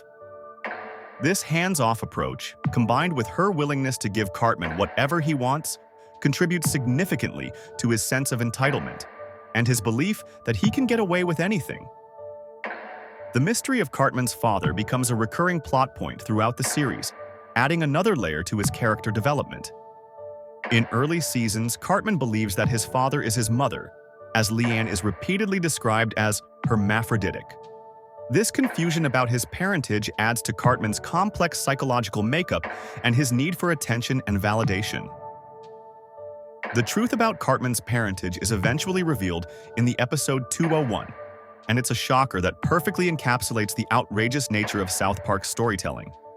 It turns out that Cartman's father is actually Scott Tenorman's father, whom Cartman had killed and fed to Scott in the form of chili in a previous episode.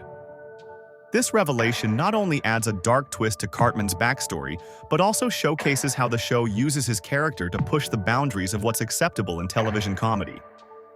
As the series progresses, we see Cartman evolve from a simple antagonist to a more complex character. His actions become more calculated, and his schemes grow more elaborate. Episodes like Scott Tenorman Must Die show Cartman's capacity for long-term planning and manipulation, traits that become hallmarks of his character. Cartman's evolution is also reflected in how he interacts with the other main characters. His relationship with Kyle, in particular, becomes a central dynamic of the show. Their ongoing rivalry and Cartman's anti-Semitic behavior towards Kyle serve as a vehicle for the show to explore themes of prejudice and intolerance. We also see Cartman's character used to tackle more serious issues as the series progresses. In episodes like The Death Camp of Tolerance, Cartman's outrageous behavior is used to critique political correctness and the concept of tolerance taken to extremes. This episode showcases how Cartman's character has become a tool for social commentary, allowing the show to address sensitive topics in a way that's both humorous and thought-provoking. Another aspect of Cartman's character development is his occasional moments of vulnerability. Episodes like Tussed, where Cartman's behavior is finally challenged by a professional dog trainer, give us glimpses of the insecure child beneath the manipulative exterior. These moments of humanity make Cartman a more complex and, in some ways, more compelling character. Cartman's role as South Park's vehicle for controversy is perhaps best exemplified in episodes like The Passion of the Jew, where his admiration for Mel Gibson's The Passion of the Christ leads him to dress up as Hitler and organize a Nazi-style rally. This episode showcases how Cartman's lack of filter and extreme behavior allow the show to tackle sensitive subjects head-on, often serving as a mirror to society's worst impulses. Cartman's antics are legendary, but they're not as random as they might seem. There's actually a pattern to his madness, and it's time we explore the recurring themes that shape South Park's most notorious troublemaker. When we look closely at Cartman's character, we see a few key traits that consistently drive his actions and make him such a compelling and often infuriating figure. One of the most prominent themes in Cartman's character is his insatiable greed. This isn't just about wanting material things, though he certainly does love his stuff. Cartman's greed extends to a desire for power, attention, and control over others. We see this play out in episodes like Cartman Land, where he inherits $1 million from his grandmother and decides to buy an entire amusement park just for himself. Of course, things don't quite go as planned, and Cartman's selfish desires end up backfiring spectacularly. But that's the beauty of his character. His greed often leads to his own downfall, yet he never seems to learn his lesson. Another major theme that defines Cartman is his deep-seated prejudice. This aspect of his character is often used by the show's creators to tackle sensitive topics and shine a light on societal issues. Cartman's bigotry isn't limited to just one group. He's an equal opportunity offender, targeting pretty much anyone who's different from him. This allows South Park to address a wide range of prejudices and stereotypes, often in ways that are uncomfortably close to real-life attitudes. At the core of Cartman's personality is his extreme narcissism. He genuinely believes he's the most important person in the world and that everyone else should cater to his whims. This narcissism drives many of his actions throughout the series, from his grandiose schemes to his petty revenge plots. It's a trait that makes him both entertaining and utterly frustrating to watch. These themes often intersect in interesting ways, creating some of the most memorable Cartman moments in the series. Take the episode Casa Bonita, for example. Cartman's greed, wanting to go to the restaurant, narcissism, feeling entitled to be invited, and manipulative nature all come together as he concocts an elaborate plan to take Kyle's place on the trip. He goes as far as convincing Butters that the world is ending and hiding him in a bomb shelter, just so he can enjoy some Mexican food and cliff divers. It's a perfect encapsulation of how these different aspects of Cartman's personality work together to drive the plot. Speaking of manipulation, that's another recurring element in Cartman's character arc. He's surprisingly skilled at getting people to do what he wants, often through a combination of lies, emotional manipulation, and sheer persistence. Whether he's convincing the people of South Park that he has psychic powers, or tricking Butters into thinking the apocalypse has happened, Cartman's ability to manipulate others is a key factor in many of his schemes. Closely tied to his manipulative nature is Cartman's striking lack of empathy. He seems almost incapable of understanding or caring about other people's feelings, which allows him to carry out his plans without any moral hesitation. This lack of empathy is a consistent theme throughout the series, often serving as the catalyst for some of Cartman's most outrageous actions. As the series progresses, we see how these themes evolve and deepen. In earlier seasons, Cartman's greed and prejudice are often played for simple shock, value, or laughs. But as the show matures, these traits are explored in more complex ways. We start to see glimpses of the reasoning behind Cartman's behavior, even if we don't agree with it. This evolution adds layers to his character, making him more than just a one-dimensional antagonist. Interestingly, there are a few episodes that show us a more complex side of Cartman, hinting at hidden depths beneath his typical behavior. In 1%, for example, we see Cartman struggling with his own identity and relationships, even if he expresses these struggles in his own uniquely dysfunctional way. These moments don't necessarily redeem Cartman, but they do add nuance to his character, making him more than just a simple villain. One of the most fascinating aspects of Cartman's character is how he serves as a mirror for society's worst impulses. His over-the-top behavior often reflects real-world issues and attitudes, just turned up to 11. When Cartman goes on one of his bigoted rants or hatches a scheme based on greed, we're not just laughing at him, we're also confronting uncomfortable truths about the world we live in. Throughout the series, we see Cartman's recurring themes used to explore a wide range of social issues. His prejudice allows the show to tackle topics like racism, homophobia, and xenophobia. His greed becomes a vehicle for commenting on consumer culture and capitalism. His narcissism and lack of empathy serve as a critique of self-centered behavior in society. In this way, Cartman becomes more than just a character. He's a tool for social commentary. Cartman's journey from shock value to satirical powerhouse is a fascinating evolution that mirrors South Park's own growth as a series.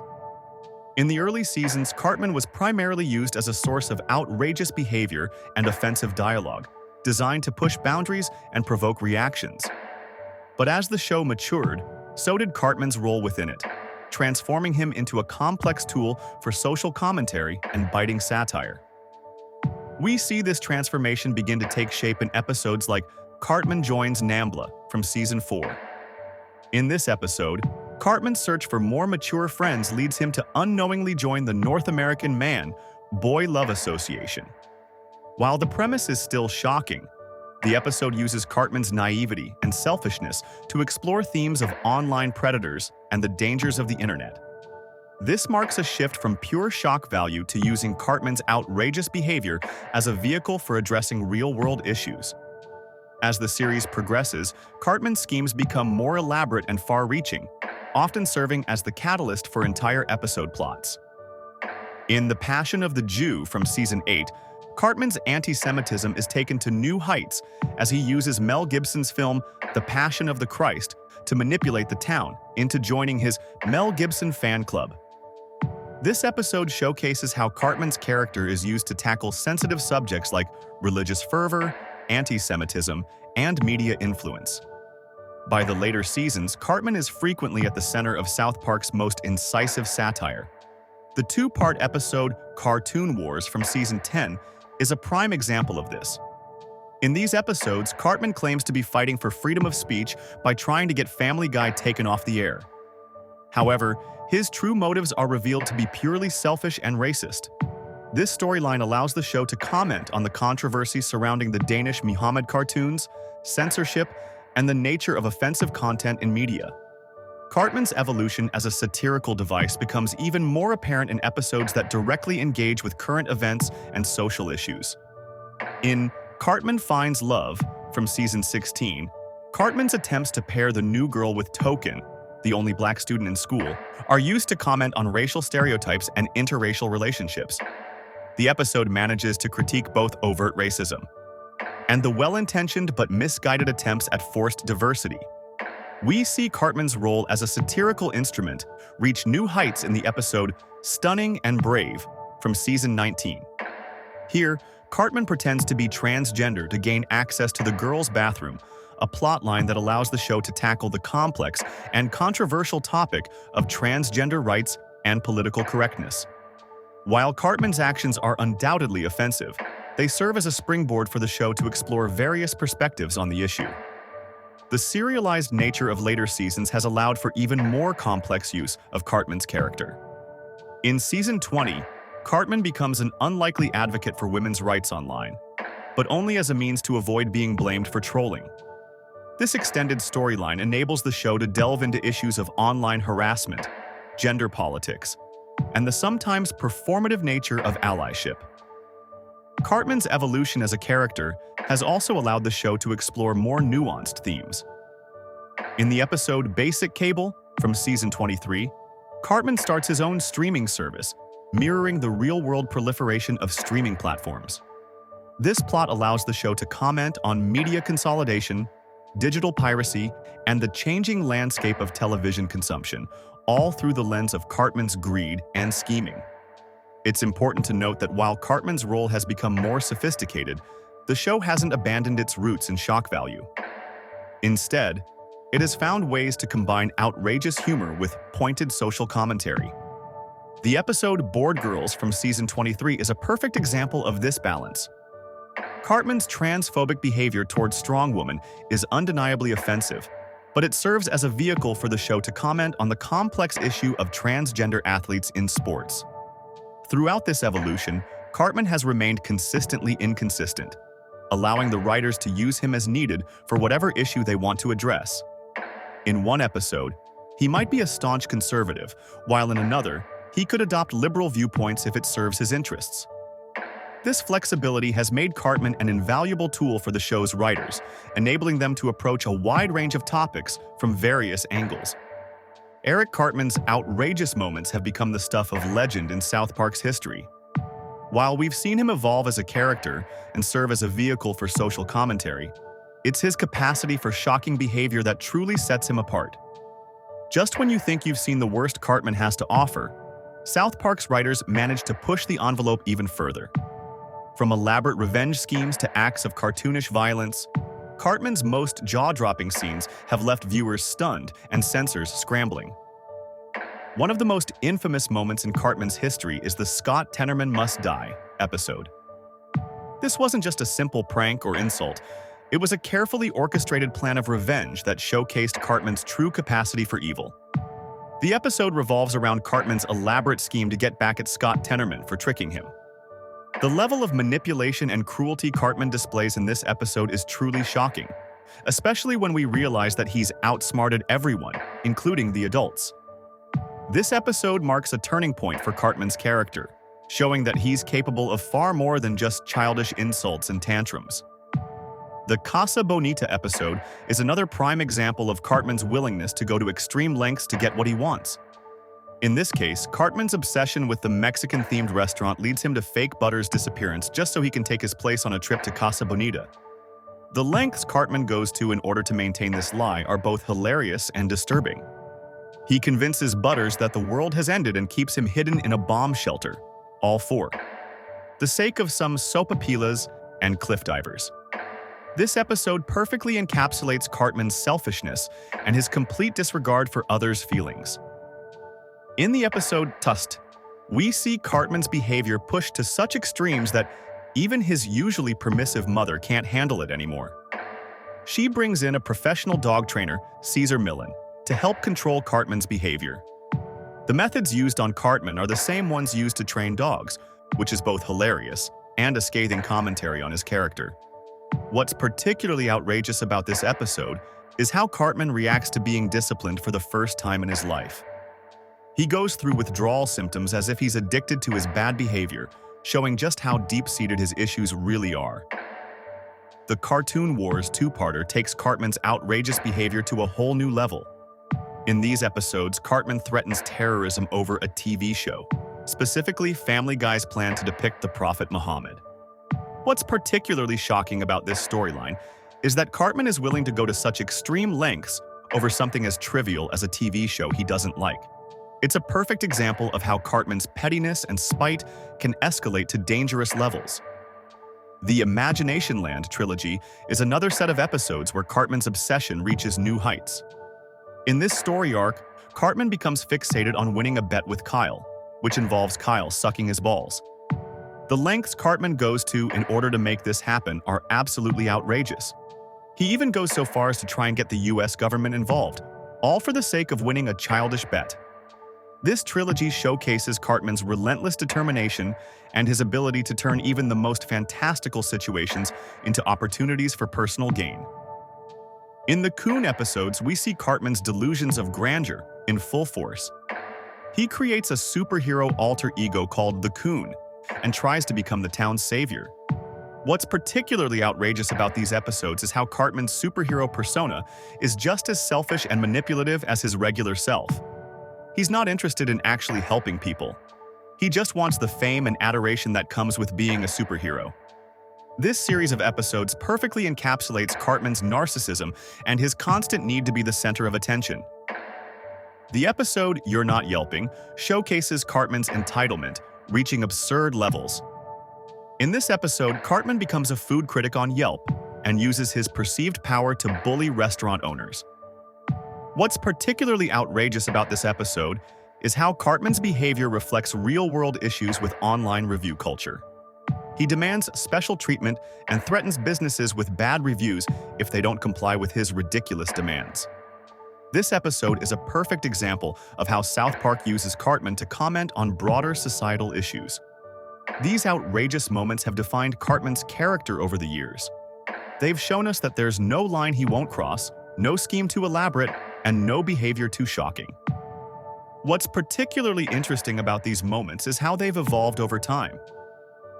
In the earlier seasons, Cartman's outrageous behavior was often played purely for shock value. But as the series progressed, these moments became more nuanced, often serving as vehicles for social commentary or deeper character exploration. While Cartman's antics often seem like pure shock value, South Park's creators have a deeper purpose in mind. They use Cartman's offensive behavior as a tool to tackle sensitive topics that many other shows wouldn't dare touch. This approach allows the show to address complex issues through the lens of an 8-year-old sociopath, forcing viewers to confront uncomfortable truths about society. One of the most prominent examples of this is how South Park uses Cartman's blatant racism to comment on prejudice. The show doesn't shy away from having Cartman use racial slurs or express overtly racist views. Instead, it uses these moments to highlight the absurdity of racist thinking and to spark discussions about racial issues in America. A prime example of this approach is the episode With Apologies to Jesse Jackson.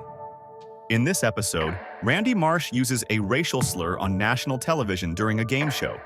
The fallout from this incident is explored through various characters' reactions, but it's Cartman's response that really drives the point home.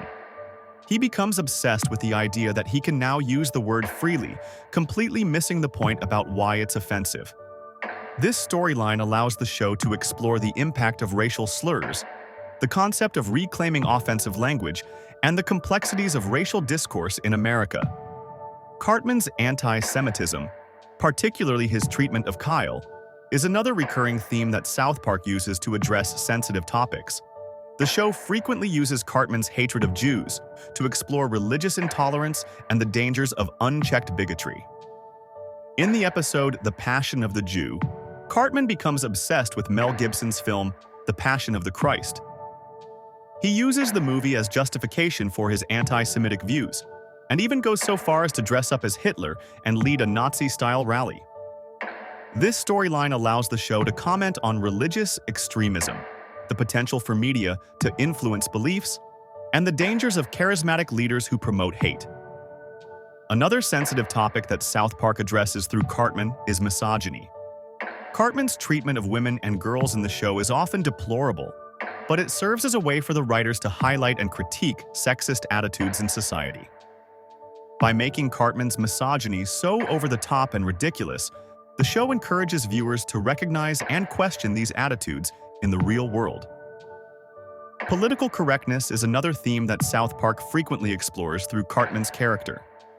The show often uses Cartman to critique what it sees as the excesses of political correctness and the potential dangers of extreme tolerance. In the episode The Death Camp of Tolerance, Cartman pretends to be gay to get special treatment. When the other kids complain about his behavior, they're sent to a tolerance camp for being intolerant. This storyline allows the show to explore the complexities of tolerance and the potential pitfalls of enforcing it too rigidly. The effectiveness of using Cartman to address these sensitive topics is a subject of debate. On one hand, Cartman's outrageous behavior allows the show to tackle issues head-on in a way that more subtle approaches might not.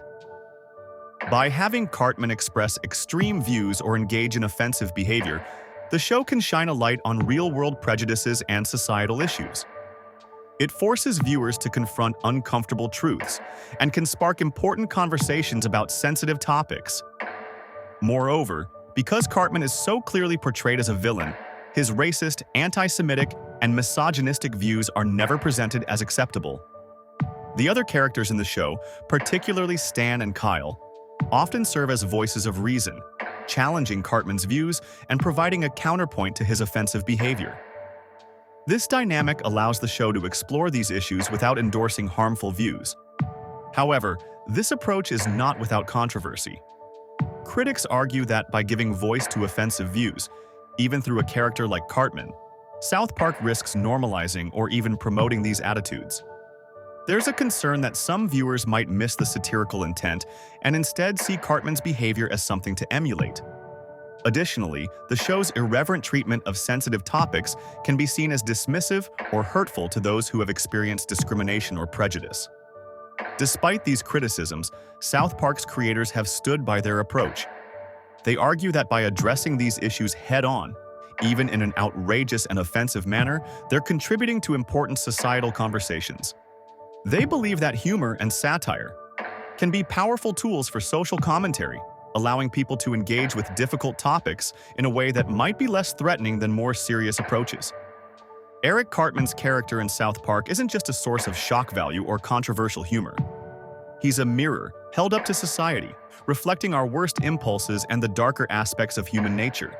This is why, despite being objectively terrible, Cartman resonates with audiences in a way that's both uncomfortable and revealing. One of the most striking aspects of Cartman's character is how he embodies societal flaws and prejudices. His actions and attitudes often serve as exaggerated versions of real-world problems, forcing viewers to confront uncomfortable truths about themselves and the world around them. We see this in episodes where Cartman's behavior parallels actual events or societal trends, making us question our own values and beliefs.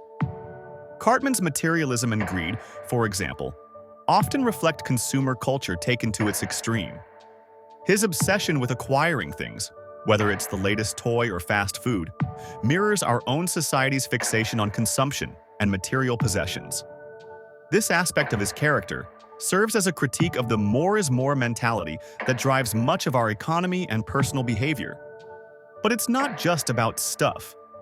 Cartman's manipulation tactics often mirror real-world political strategies. His ability to sway others through emotional appeals, fear-mongering, and outright lies is eerily reminiscent of some political figures and movements. By presenting these tactics through Cartman's outrageous behavior, South Park encourages viewers to critically examine the persuasion techniques used in real-world politics and media. Cartman's lack of empathy is another trait that serves as a commentary on societal indifference. His willingness to hurt others for personal gain or even just for fun reflects a darker aspect of human nature, the capacity to ignore or even enjoy the suffering of others. This is particularly evident in episodes where Cartman's actions have severe consequences for other characters, yet he shows no remorse or understanding of the harm he's caused. The show often uses Cartman to criticize mob mentality and groupthink. We see this in episodes where he manages to rally others around a cause or idea, no matter how absurd or harmful it may be. This serves as a reminder of how easily people can be swayed by charismatic figures or compelling narratives, even when those narratives are based on falsehoods or prejudice. What's particularly interesting about Cartman is his popularity as a character. Despite being consistently portrayed as selfish, cruel, and bigoted, many viewers find him entertaining and even relatable. This says something about the audience and, by extension, society as a whole. It suggests that we all have a part of us that recognizes and maybe even enjoys the freedom Cartman has to act on his worst impulses we usually keep in check. This brings us to an important question. Does South Park's portrayal of Cartman risk reinforcing negative behaviors? The show walks a fine line between satire and potentially normalizing harmful attitudes. By giving voice to offensive views through Cartman, there's a risk that some viewers might miss the satirical intent and instead see their own prejudices validated. However, the creators of South Park argue that by addressing these issues head-on, even in an outrageous and offensive manner, they're contributing to important societal conversations. They believe that humor and satire can be powerful tools for social commentary, allowing people to engage with difficult topics in a way that might be less threatening than more serious approaches. Cartman's actions and attitudes often serve as a funhouse mirror, distorting and exaggerating societal issues to make them more visible and easier to confront. His racism, for an example, is so over the top that it highlights the absurdity of racist thinking. His greed and materialism are taken to such extremes that they force us to question our own consumer habits. His manipulation tactics are so blatant that they make us more aware of similar strategies used in real-world contexts. In many ways, Cartman represents the ide of society, the part of us that acts on pure instinct and desire, without regard for consequences or the feelings of others. By presenting this aspect of human nature in such an exaggerated form, South Park invites us to examine our own impulses and biases more closely. Cartman's character isn't just a source of outrageous humor, he's also a powerful tool for South Park to tackle current events head-on. The show's creators have consistently used Cartman's exaggerated persona and lack of filter to comment on some of the most pressing issues of our time. This approach allows South Park to blend its trademark irreverent humor with biting social commentary, often pushing the boundaries of what's considered acceptable on television. One of the most striking examples of Cartman being used to address real-world events is the episode World War Zimmerman. This episode takes on the controversial Trayvon Martin case and the subsequent trial of George Zimmerman. In typical South Park fashion, the show doesn't simply recreate the events, but uses Cartman's warped perspective to highlight the absurdity and racial tensions surrounding the case. Cartman, in his paranoid state, imagines himself as Brad Pitt's character from the movie World War Z, but instead of zombies, he's fighting against an imagined horde of angry black people. This over-the-top scenario allows the show to comment on racial profiling, stand-your-ground laws, and media sensationalism all at once. The COVID-19 pandemic has been another major real-world event that South Park has tackled through Cartman's character. In recent seasons, we've seen Cartman's response to the pandemic evolve from initial excitement about school closures to frustration with online learning and social distancing measures. His selfish nature and disregard for others' well-being serve as a perfect vehicle for the show to critique those who refuse to take the pandemic seriously or follow safety guidelines.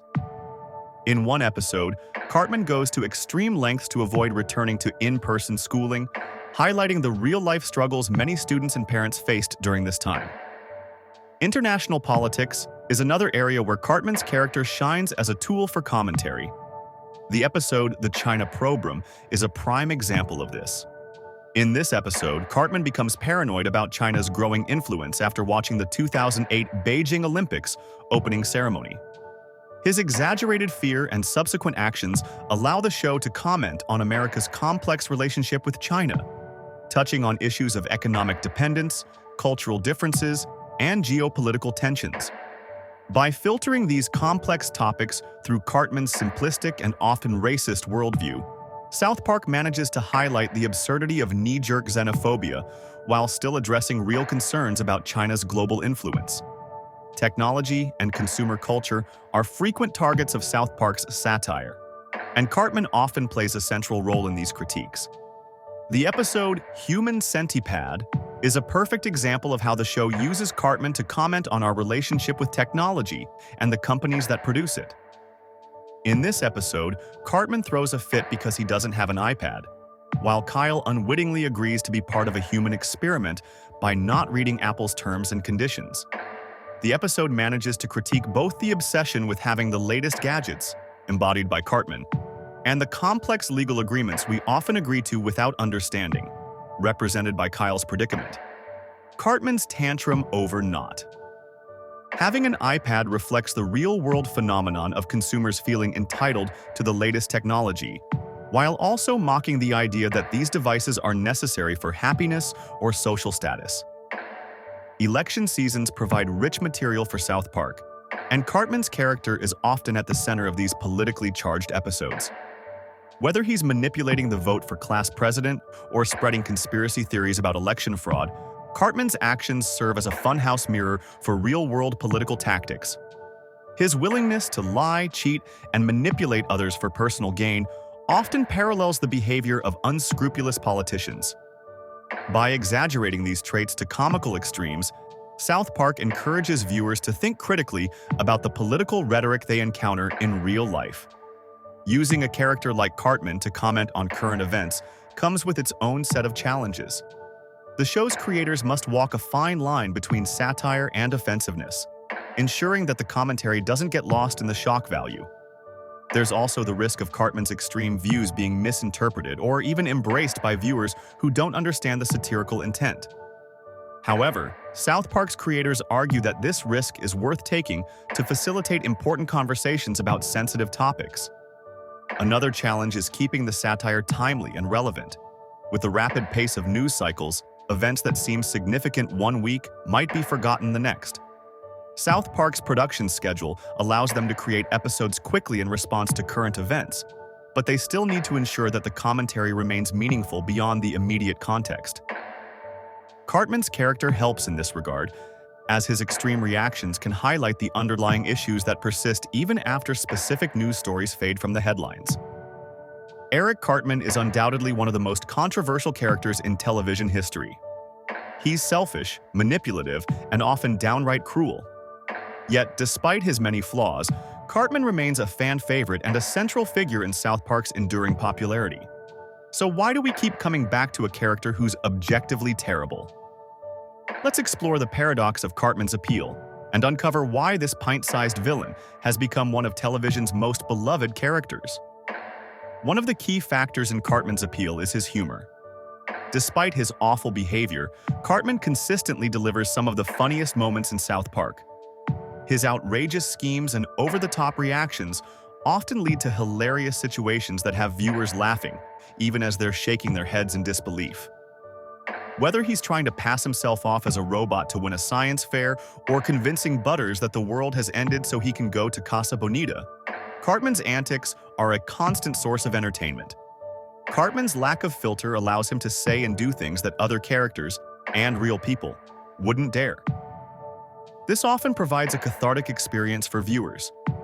In a world where we're constantly encouraged to be polite and politically correct, Cartman's willingness to speak his mind, no matter how inappropriate, can be oddly satisfying. Of course, this doesn't mean we agree with what he says. But there's a certain vicarious thrill in watching someone completely disregard social norms. Interestingly, Cartman's appeal isn't just about his outrageous behavior. The show occasionally gives us glimpses of vulnerability in Cartman that add depth to his character.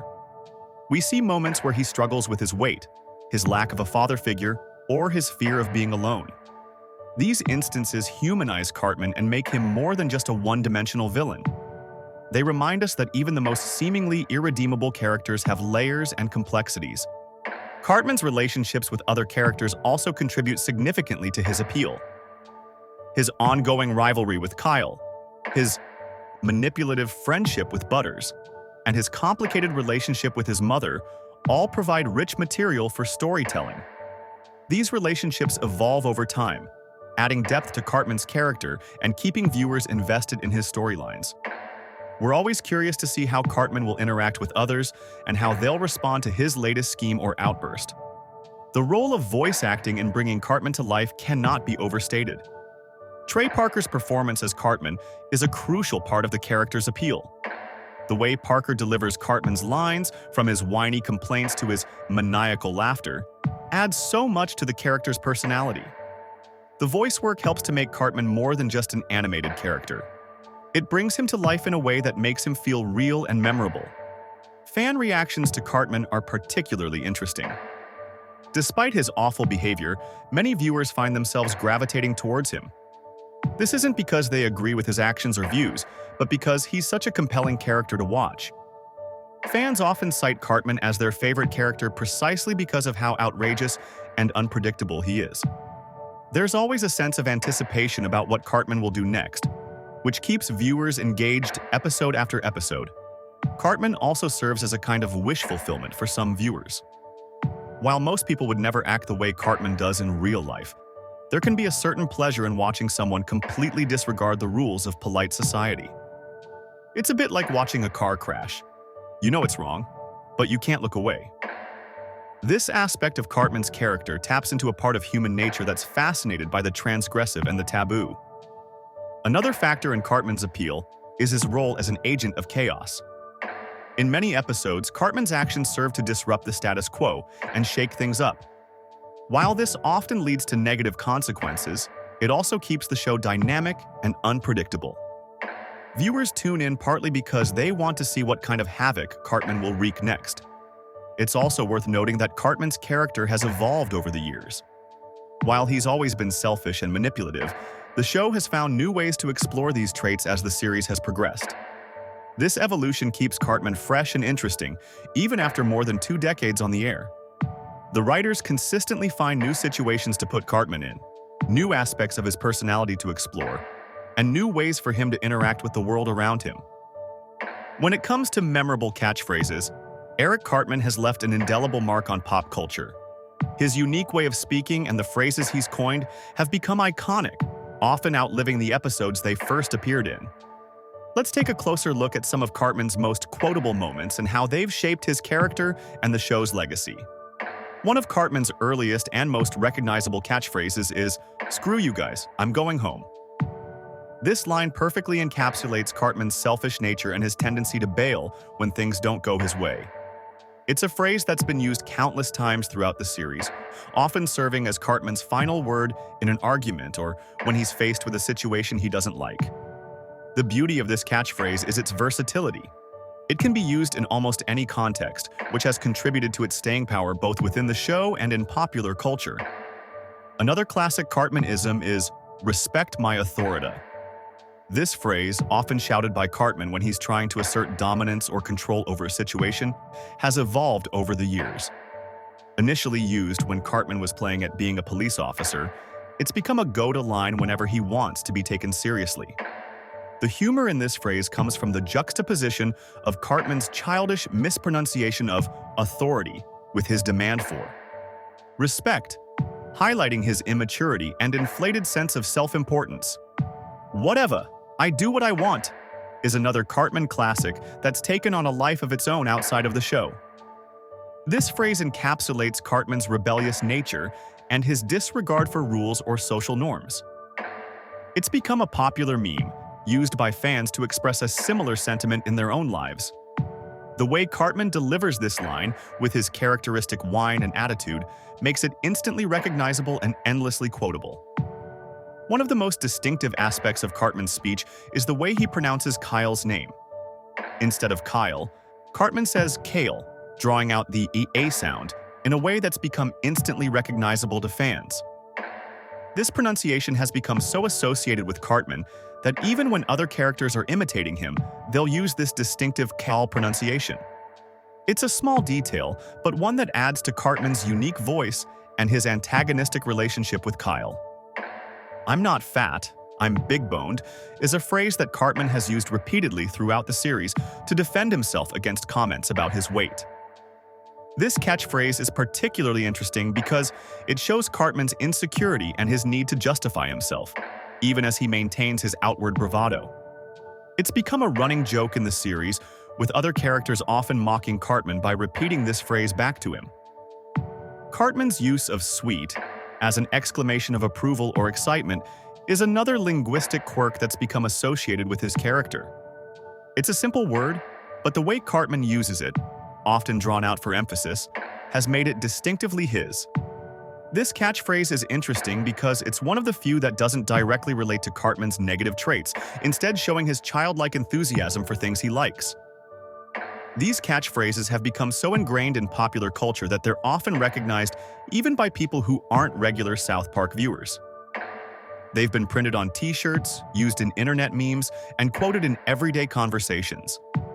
The way these phrases have spread beyond the show is a testament to their memorability and the impact of Cartman's character on popular culture. One of the clever aspects of how South Park uses these catchphrases is the way they evolve and call back to earlier episodes. A phrase that was used in one context in an early season might be brought back years later in a completely different situation, creating a sense of continuity and rewarding longtime viewers. This also allows the writers to play with audience expectations, sometimes subverting or twisting familiar catchphrases for comedic effect. The evolution of these catchphrases also reflects the evolution of Cartman's character. As he's grown and changed over the years, so too have his linguistic patterns. Some phrases have fallen out of use, while others have been introduced or become more prominent. This evolution helps to keep Cartman's character fresh and prevents his catchphrases from becoming stale or overused. While Cartman's catchphrases have become iconic, it's his complex web of relationships that truly define his character.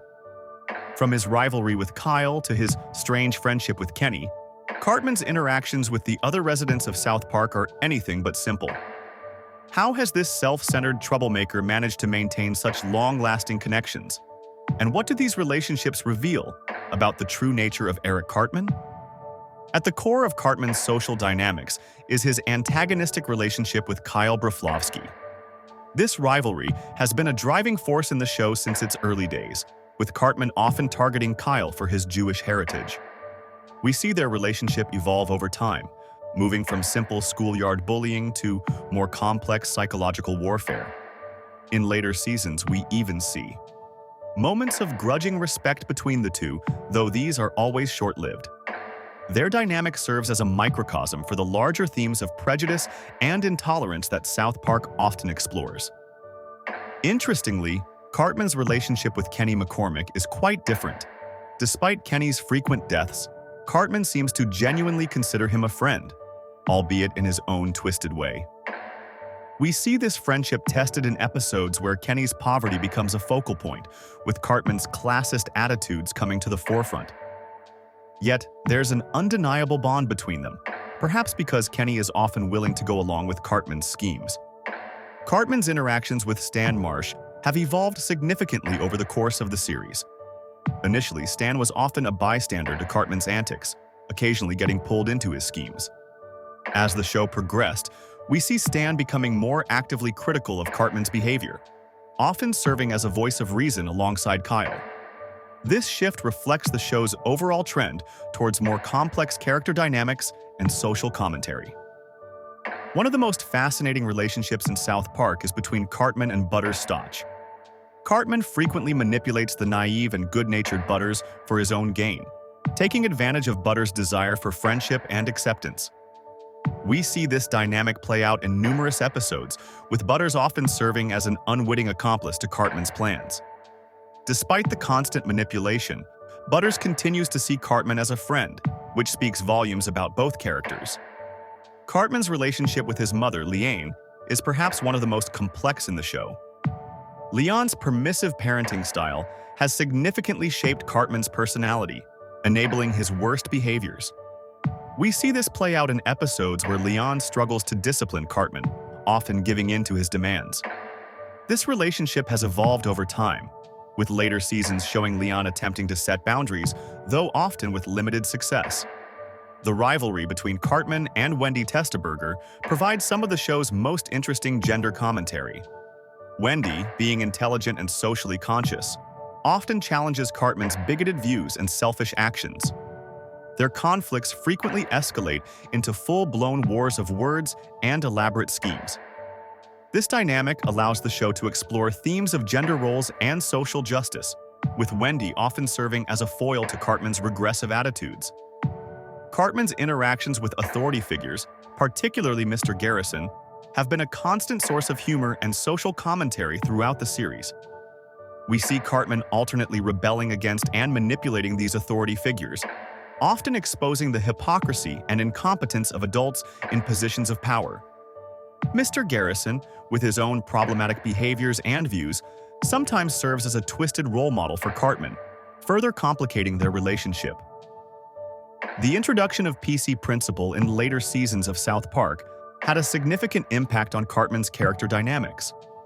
PC Principal's aggressive enforcement of political correctness initially seemed to be a perfect foil for Cartman's offensive behavior. However, we see Cartman adapt to this new authority figure, finding ways to manipulate the language and concepts of political correctness for his own benefit. This evolution reflects the show's commentary on the complexities and potential pitfalls of extreme political correctness. As the series has progressed, we've seen Cartman's relationships with other South Park characters change in subtle but significant ways. While he remains fundamentally selfish and manipulative, there are moments where we see glimpses of growth or even genuine connection.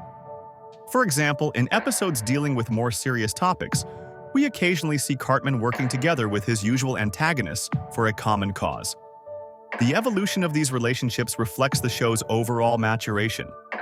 In earlier seasons, Cartman's interactions were often more straightforward, based on simple conflicts or alliances. As South Park has tackled more complex issues, so too have Cartman's relationships become more nuanced. We see this in episodes where Cartman's usual antagonists are forced to acknowledge his intelligence or resourcefulness, even as they oppose his goals. Eric Cartman's character has always been a lightning rod for controversy, but there are certain episodes that really push the boundaries of what was acceptable on television. These storylines not only shocked audiences, but also redefined Cartman's character and the show's willingness to tackle sensitive subjects head-on. Let's take a closer look at some of the most controversial Cartman-centric episodes that left viewers both outraged and unable to look away. We have to start with the infamous "Scott Tenorman Must Die" episode, which is often cited as a turning point for Cartman's character. This episode showcased Cartman's capacity for truly diabolical planning and revenge. What starts as a simple conflict over some pubes escalates into a scheme so twisted that it shocked even longtime South Park fans. Cartman's elaborate plot to get revenge on Scott Tenorman culminates in a reveal so dark that it forever changed how viewers perceived Cartman's character. Another episode that stirred up significant controversy was Cartman Joins NAMBLA. This episode tackled the incredibly sensitive subject of pedophilia, with Cartman unknowingly joining the North American Man-Boy Love Association in his search for more mature friends. The episode's handling of such a taboo topic was met with mixed reactions, with some praising its boldness and others feeling it went too far. The Death Camp of Tolerance is another Cartman-centric episode that didn't shy away from controversy. In this episode, Cartman pretends to be gay to receive special treatment, leading to a critique of extreme political correctness. The show's creators used Cartman's outrageous behavior to comment on the complexities of tolerance and the potential dangers of taking it to extremes. The two-part episode Cartoon Wars tackled the sensitive issue of religious depictions in media, particularly the controversy surrounding portrayals of the Prophet Muhammad. Cartman, in his typical fashion, claims to be fighting for freedom of speech while actually trying to get the show Family Guy taken off the air. This episode sparked real-world debates about censorship and religious sensitivity in media. The China Program is an episode that caused significant backlash due to its controversial depiction of historical events.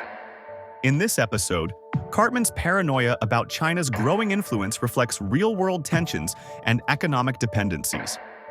The episode's handling of sensitive historical topics and its portrayal of racial stereotypes led to criticism from various groups. In Breast Cancer Show Ever, the show tackles the issue of bullying through Cartman's conflict with Wendy Testaberger. This episode stands out for its unflinching portrayal of bullying and its consequences, culminating in a physical fight between Cartman and Wendy. The episode's treatment of gender dynamics and violence sparked discussions about how bullying is addressed in schools and media. The Coon trilogy of episodes, featuring Cartman's superhero alter ego, the Coon, pushed boundaries with its parody of superhero tropes and its commentary on real-world issues. Cartman's selfish and manipulative behavior as a superhero serves as a critique of vigilantism and the potential for abuse of power. The trilogy's inclusion of controversial figures and its handling of sensitive topics led to mixed reactions from audiences. These controversial episodes featuring Cartman have had a significant impact on both the show and its audience. They've pushed the boundaries of what's acceptable on television and sparked important conversations about sensitive topics. However, they've also faced backlash and criticism for their handling of these issues. Some critics argue that South Park risks normalizing offensive views by giving voice to them through Cartman's character. They worry that Cartman's extreme behavior might be misinterpreted or even emulated by some viewers. On the other hand, the show's creators and supporters argue that using humor and satire to address these topics can facilitate important societal conversations that might otherwise be difficult to have. The backlash from these episodes has sometimes extended beyond just criticism. Some have led to boycotts, calls for cancellation, and even threats against the show's creators. However, South Park has largely weathered these storms, with its willingness to tackle controversial subjects head-on, becoming a defining characteristic of the show. These controversial storylines have also had a significant impact on Cartman's character development. They've established him as more than just a one-dimensional antagonist, showcasing his intelligence, manipulative skills, and capacity for truly shocking behavior. These episodes have solidified Cartman's role as the character through which South Park can explore its most controversial and thought-provoking ideas. While Cartman's outrageous behavior often leaves us laughing, it also forces us to confront some uncomfortable questions about our own moral compass. What does it say about us as viewers when we find ourselves rooting for such a morally bankrupt character? South Park uses Cartman as a mirror to society, challenging our ethical boundaries and making us question what we consider right and wrong. Let's explore some of the episodes that really push us into murky moral territory. One episode that really makes us think about the ethics of Cartman's actions is Up the Down Steroid. In this story, Cartman pretends to be mentally disabled to compete in the Special Olympics. On the surface, this is a shockingly offensive premise, but the episode uses it to explore deeper issues of ableism and the exploitation of vulnerable groups. We see Cartman go to extreme lengths to maintain his deception, even faking a medical exam. The other characters' reactions to Cartman's scheme range from disgust to reluctant admiration, forcing us to consider our own responses to such unethical behavior. The episode, Tust, takes a different approach to examining Cartman's moral failings. Here, we see Leanne Cartman finally attempt to discipline her son with the help of a TV dog trainer. This episode makes us confront the root causes of Cartman's behavior and question whether he's truly beyond redemption. As we watch Cartman struggle with boundaries for the first time, we're forced to consider the role of nature versus nurture in shaping his character. The episode leaves us wondering if Cartman's actions are entirely his fault, or if his upbringing plays a significant role. Another episode that challenges our moral perceptions is Fish Sticks. This story revolves around a joke that Cartman claims to have invented, despite having no part in its creation. As the joke gains popularity, Cartman's delusions of grandeur grow to absurd proportions. This episode makes us question the ethics of ego and self-delusion. We're forced to confront how far we might go to protect our own egos, and at what point self-belief becomes harmful delusion. The Poor Kid is an episode that really tests our sympathy for Cartman. When his mother is arrested and he becomes the poorest kid in school, Cartman experiences what it's like to be on the receiving end of the kind of ridicule he usually dishes out. This role reversal challenges viewers to consider if Cartman deserves our sympathy, or if his past actions make it hard for us to feel bad for him. The episode raises questions about empathy and whether it should be conditional based on a person's past behavior. In Ginger Cow, South Park tackles religious satire through Cartman's actions. Cartman creates a hoax that appears to fulfill an ancient prophecy, leading to world peace. However, he can't resist tormenting Kyle, threatening to reveal the truth unless Kyle debases himself. This episode forces us to grapple with complex moral questions. Is a lie justified if it brings about a greater good? How much should one person suffer for the benefit of many? Cartman's actions in this episode challenge our notions of sacrifice and the greater good. The death of Eric Cartman provides an interesting perspective on how Cartman's behavior affects those around him. When the other kids decide to ignore Cartman completely, he believes he's died and become a ghost. This episode makes us consider the moral implications of completely ostracizing someone, even if their behavior warrants it. It also raises questions about redemption and whether someone like Cartman can ever truly change. These episodes, among many others, use Cartman's character to push viewers into uncomfortable ethical territory. We're often left laughing at Cartman's antics while simultaneously feeling guilty for finding humor in such morally reprehensible behavior. This cognitive dissonance is a key part of South Park's approach to social commentary. Eric Cartman's character is more than just a source of shock humor and controversial moments. By examining his behavior through the lens of psychology, we can gain fascinating insights into human nature and the complexities of the human mind. Cartman's actions, while often extreme and exaggerated, reflect various psychological concepts that help us understand not only his character, but also real-world behaviors and social dynamics. One of the most prominent psychological theories that might explain Cartman's behavior is narcissistic personality disorder. Cartman consistently displays an inflated sense of self-importance, a need for excessive attention and admiration, and a lack of empathy for others. These are all hallmark traits of narcissistic personality disorder. We see this in numerous episodes where Cartman puts his own desires above everyone else's, manipulates situations to his advantage, and shows little regard for the feelings or well-being of those around him. Cartman's upbringing plays a significant role in shaping his personality. His mother, Leon, is notoriously permissive and often enables his worst behaviors. This lack of consistent discipline and boundary setting during Cartman's formative years likely contributed to his sense of entitlement and his belief that he can do whatever he wants without consequences. The absence of a father figure in his life may have also impacted his emotional development and his ability to form healthy relationships. The influence of peer dynamics on Cartman's behavior is another interesting aspect to consider. Despite his often antagonistic relationship with the other main characters, Cartman still seeks their approval and inclusion in various ways. This desire for acceptance, combined with his narcissistic tendencies, often leads to elaborate schemes and manipulations. Cartman's interactions with his peers also highlight the concept of group dynamics, as we see how his behavior can influence and be influenced by the group's collective actions and decisions. Several episodes provide deeper insights into Cartman's psyche. For example, in Cartman's Mom is Still a Dirty Slut, we see Cartman grappling with questions about his parentage and identity.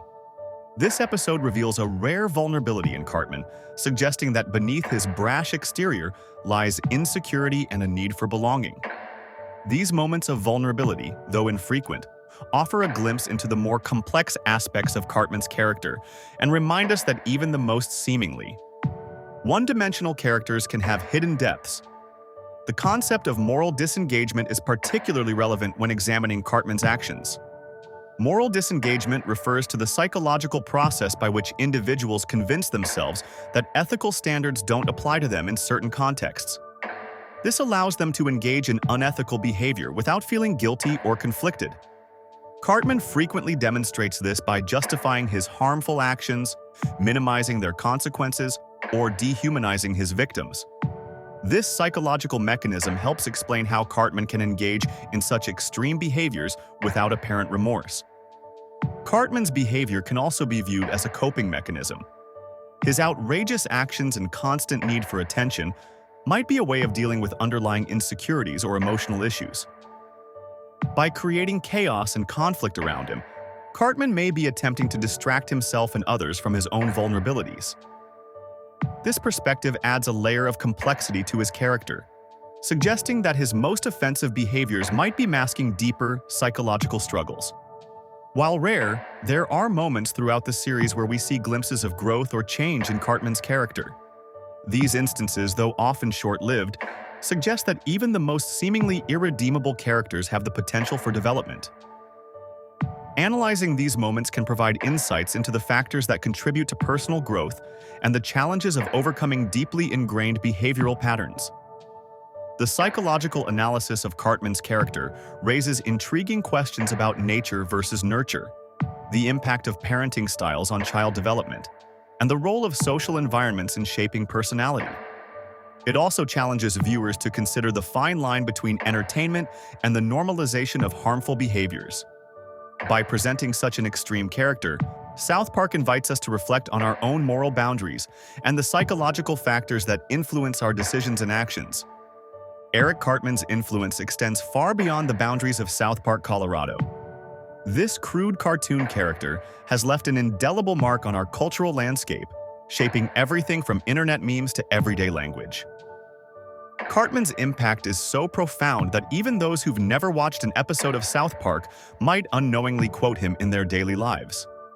One of the most visible ways Cartman has permeated popular culture is through internet memes. His exaggerated expressions and outrageous statements have become perfect fodder for online humor. Whether it's his infamous, "Screw you guys, I'm going home," or his self-assured, "I'm not fat, I'm big-boned," Cartman's quotes are regularly repurposed to express frustration or denial in various online contexts. These memes have spread far beyond South Park fan circles, becoming part of the broader internet lexicon. Social media platforms have further amplified Cartman's cultural reach. Twitter, Facebook, and Instagram are filled with Cartman reaction GIFs and image macros, used to comment on everything from politics to personal relationships. His character has become a shorthand for expressing cynicism, selfishness, or just plain absurdity. This widespread use has transformed Cartman from a TV character into a cultural icon that transcends his original medium. The influence of Cartman's character on everyday language is equally noteworthy. Phrases like, "respect my authority," and "whatever, I do what I want," have seeped into casual conversation, often used humorously to mock authority or assert independence. Even Cartman's unique pronunciation of Kyle's name as Call has become recognizable to many. These linguistic contributions showcase how deeply Cartman has embedded himself in our collective consciousness. Cartman's impact isn't limited to internet culture and everyday speech.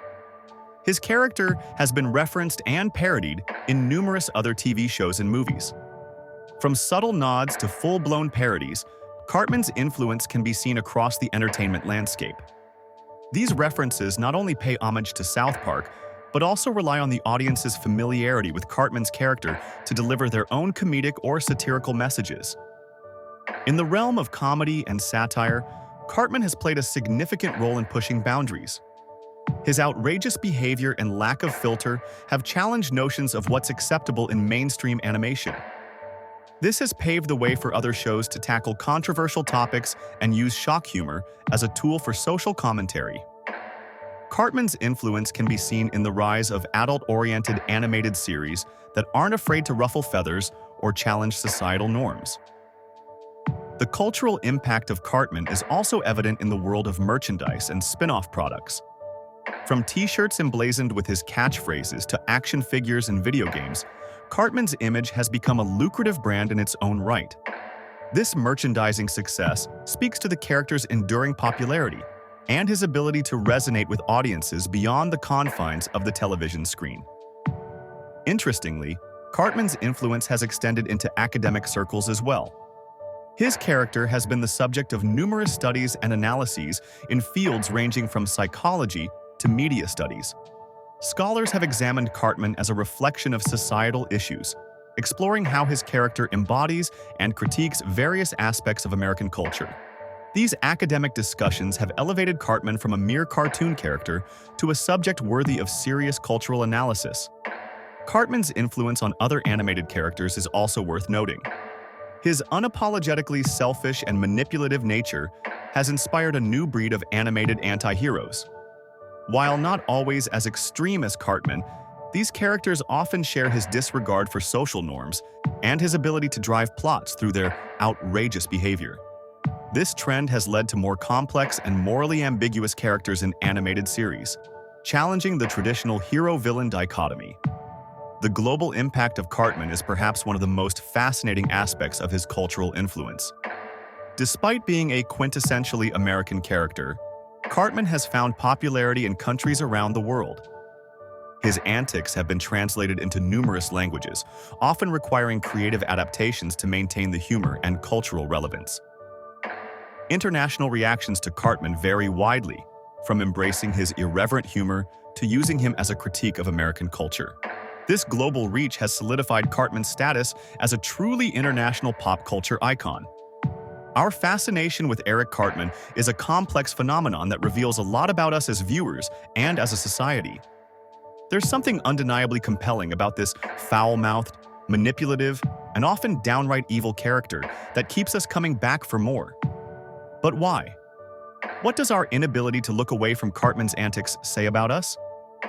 One way to understand our attraction to Cartman is through the lens of guilty pleasure viewing. We know we shouldn't enjoy watching a child behave so terribly, yet we can't help but be entertained. This speaks to a darker side of human nature, a part of us that finds joy in witnessing bad behavior, especially when there are no real-world consequences. It's a safe way to indulge our own suppressed desires to break social norms and act out. Cartman also serves as a powerful tool for satire, which plays a crucial role in society. Through his outrageous actions and opinions, South Park's creators can shine a spotlight on societal issues, forcing us to confront uncomfortable truths about ourselves and our culture. When Cartman goes on a racist tirade or schemes to get rich quick, we're not just laughing at his antics. We're also recognizing and critiquing these behaviors in the real world. There's also an element of catharsis in watching Cartman. In a world where we often have to suppress our darker impulses and adhere to social norms, Cartman acts out in ways we never could. He says the things we might think, but would never dare to say aloud. This vicarious release of tension can be oddly satisfying, allowing us to experience the thrill of breaking rules without actually doing so ourselves. From a storytelling perspective, Cartman could be seen as a necessary evil. His presence in South Park creates conflict, drives plots forward, and provides a foil for the more morally upright characters. Without Cartman's schemes and misdeeds, the show would lose much of its dramatic tension and comedic punch. This raises an interesting question. Do we need characters like Cartman in our stories to fully explore the complexities of human nature? Cartman's role in challenging societal norms and political correctness is another aspect of his appeal. In an era where people are increasingly cautious about offending others, Cartman barrels through sensitive topics with reckless abandon. While his views are often reprehensible, they force us to confront difficult issues head-on rather than tiptoeing around them. This can be both uncomfortable and oddly refreshing, sparking conversations that might otherwise be avoided. The concept of cringe comedy is also relevant when discussing Cartman. This style of humor relies on making the audience feel uncomfortable or embarrassed for the characters. Cartman frequently puts himself and others in cringeworthy situations, and our simultaneous desire to look away and inability to do so speaks to the power of this comedic approach. It's a delicate balance between humor and discomfort that keeps us engaged. Cartman's character also serves as a mirror, reflecting and critiquing aspects of American culture. His materialism, selfishness, and disregard for others can be seen as exaggerated versions of traits present in our society. By amplifying these characteristics to absurd levels, South Park encourages us to examine our own values and behaviors. Are we really so different from Cartman? Or do we see uncomfortable bits of ourselves in his worst moments? This brings us to the ethical implications of enjoying a character like Cartman. Is it morally acceptable to find entertainment in the harmful actions of a fictional character? Some argue that it's harmless fun, while others worry about the potential normalization of negative behaviors. This debate touches on larger questions about the impact of media on society and the responsibility of creators to their audience. Eric Cartman has evolved from a simple antagonist to a complex mirror reflecting society's darkest impulses. Over the years, we've seen his character grow alongside South Park itself, transforming from shock value to biting satire. Cartman's outrageous behavior and lack of filter allow the show to tackle sensitive topics head-on, often serving as a funhouse mirror to society's worst aspects. His greed, prejudice, and narcissism have become tools for exploring controversial themes and pushing societal boundaries. What's fascinating about Cartman is how he resonates with audiences despite being objectively terrible. This speaks volumes about human nature and our society. We find ourselves simultaneously repulsed and entertained by his actions, forcing us to confront uncomfortable truths about our own impulses and societal norms. Through Cartman, South Park challenges us to examine our beliefs, prejudices, and the absurdity of certain aspects of our culture. Whether we love him or hate him, there's no denying that Eric Cartman has become an iconic figure in television history. He's more than just a character. He's a catalyst for important conversations about social issues, morality, and the human condition. As South Park continues to evolve, so does Cartman, remaining a relevant and thought-provoking presence in our cultural landscape.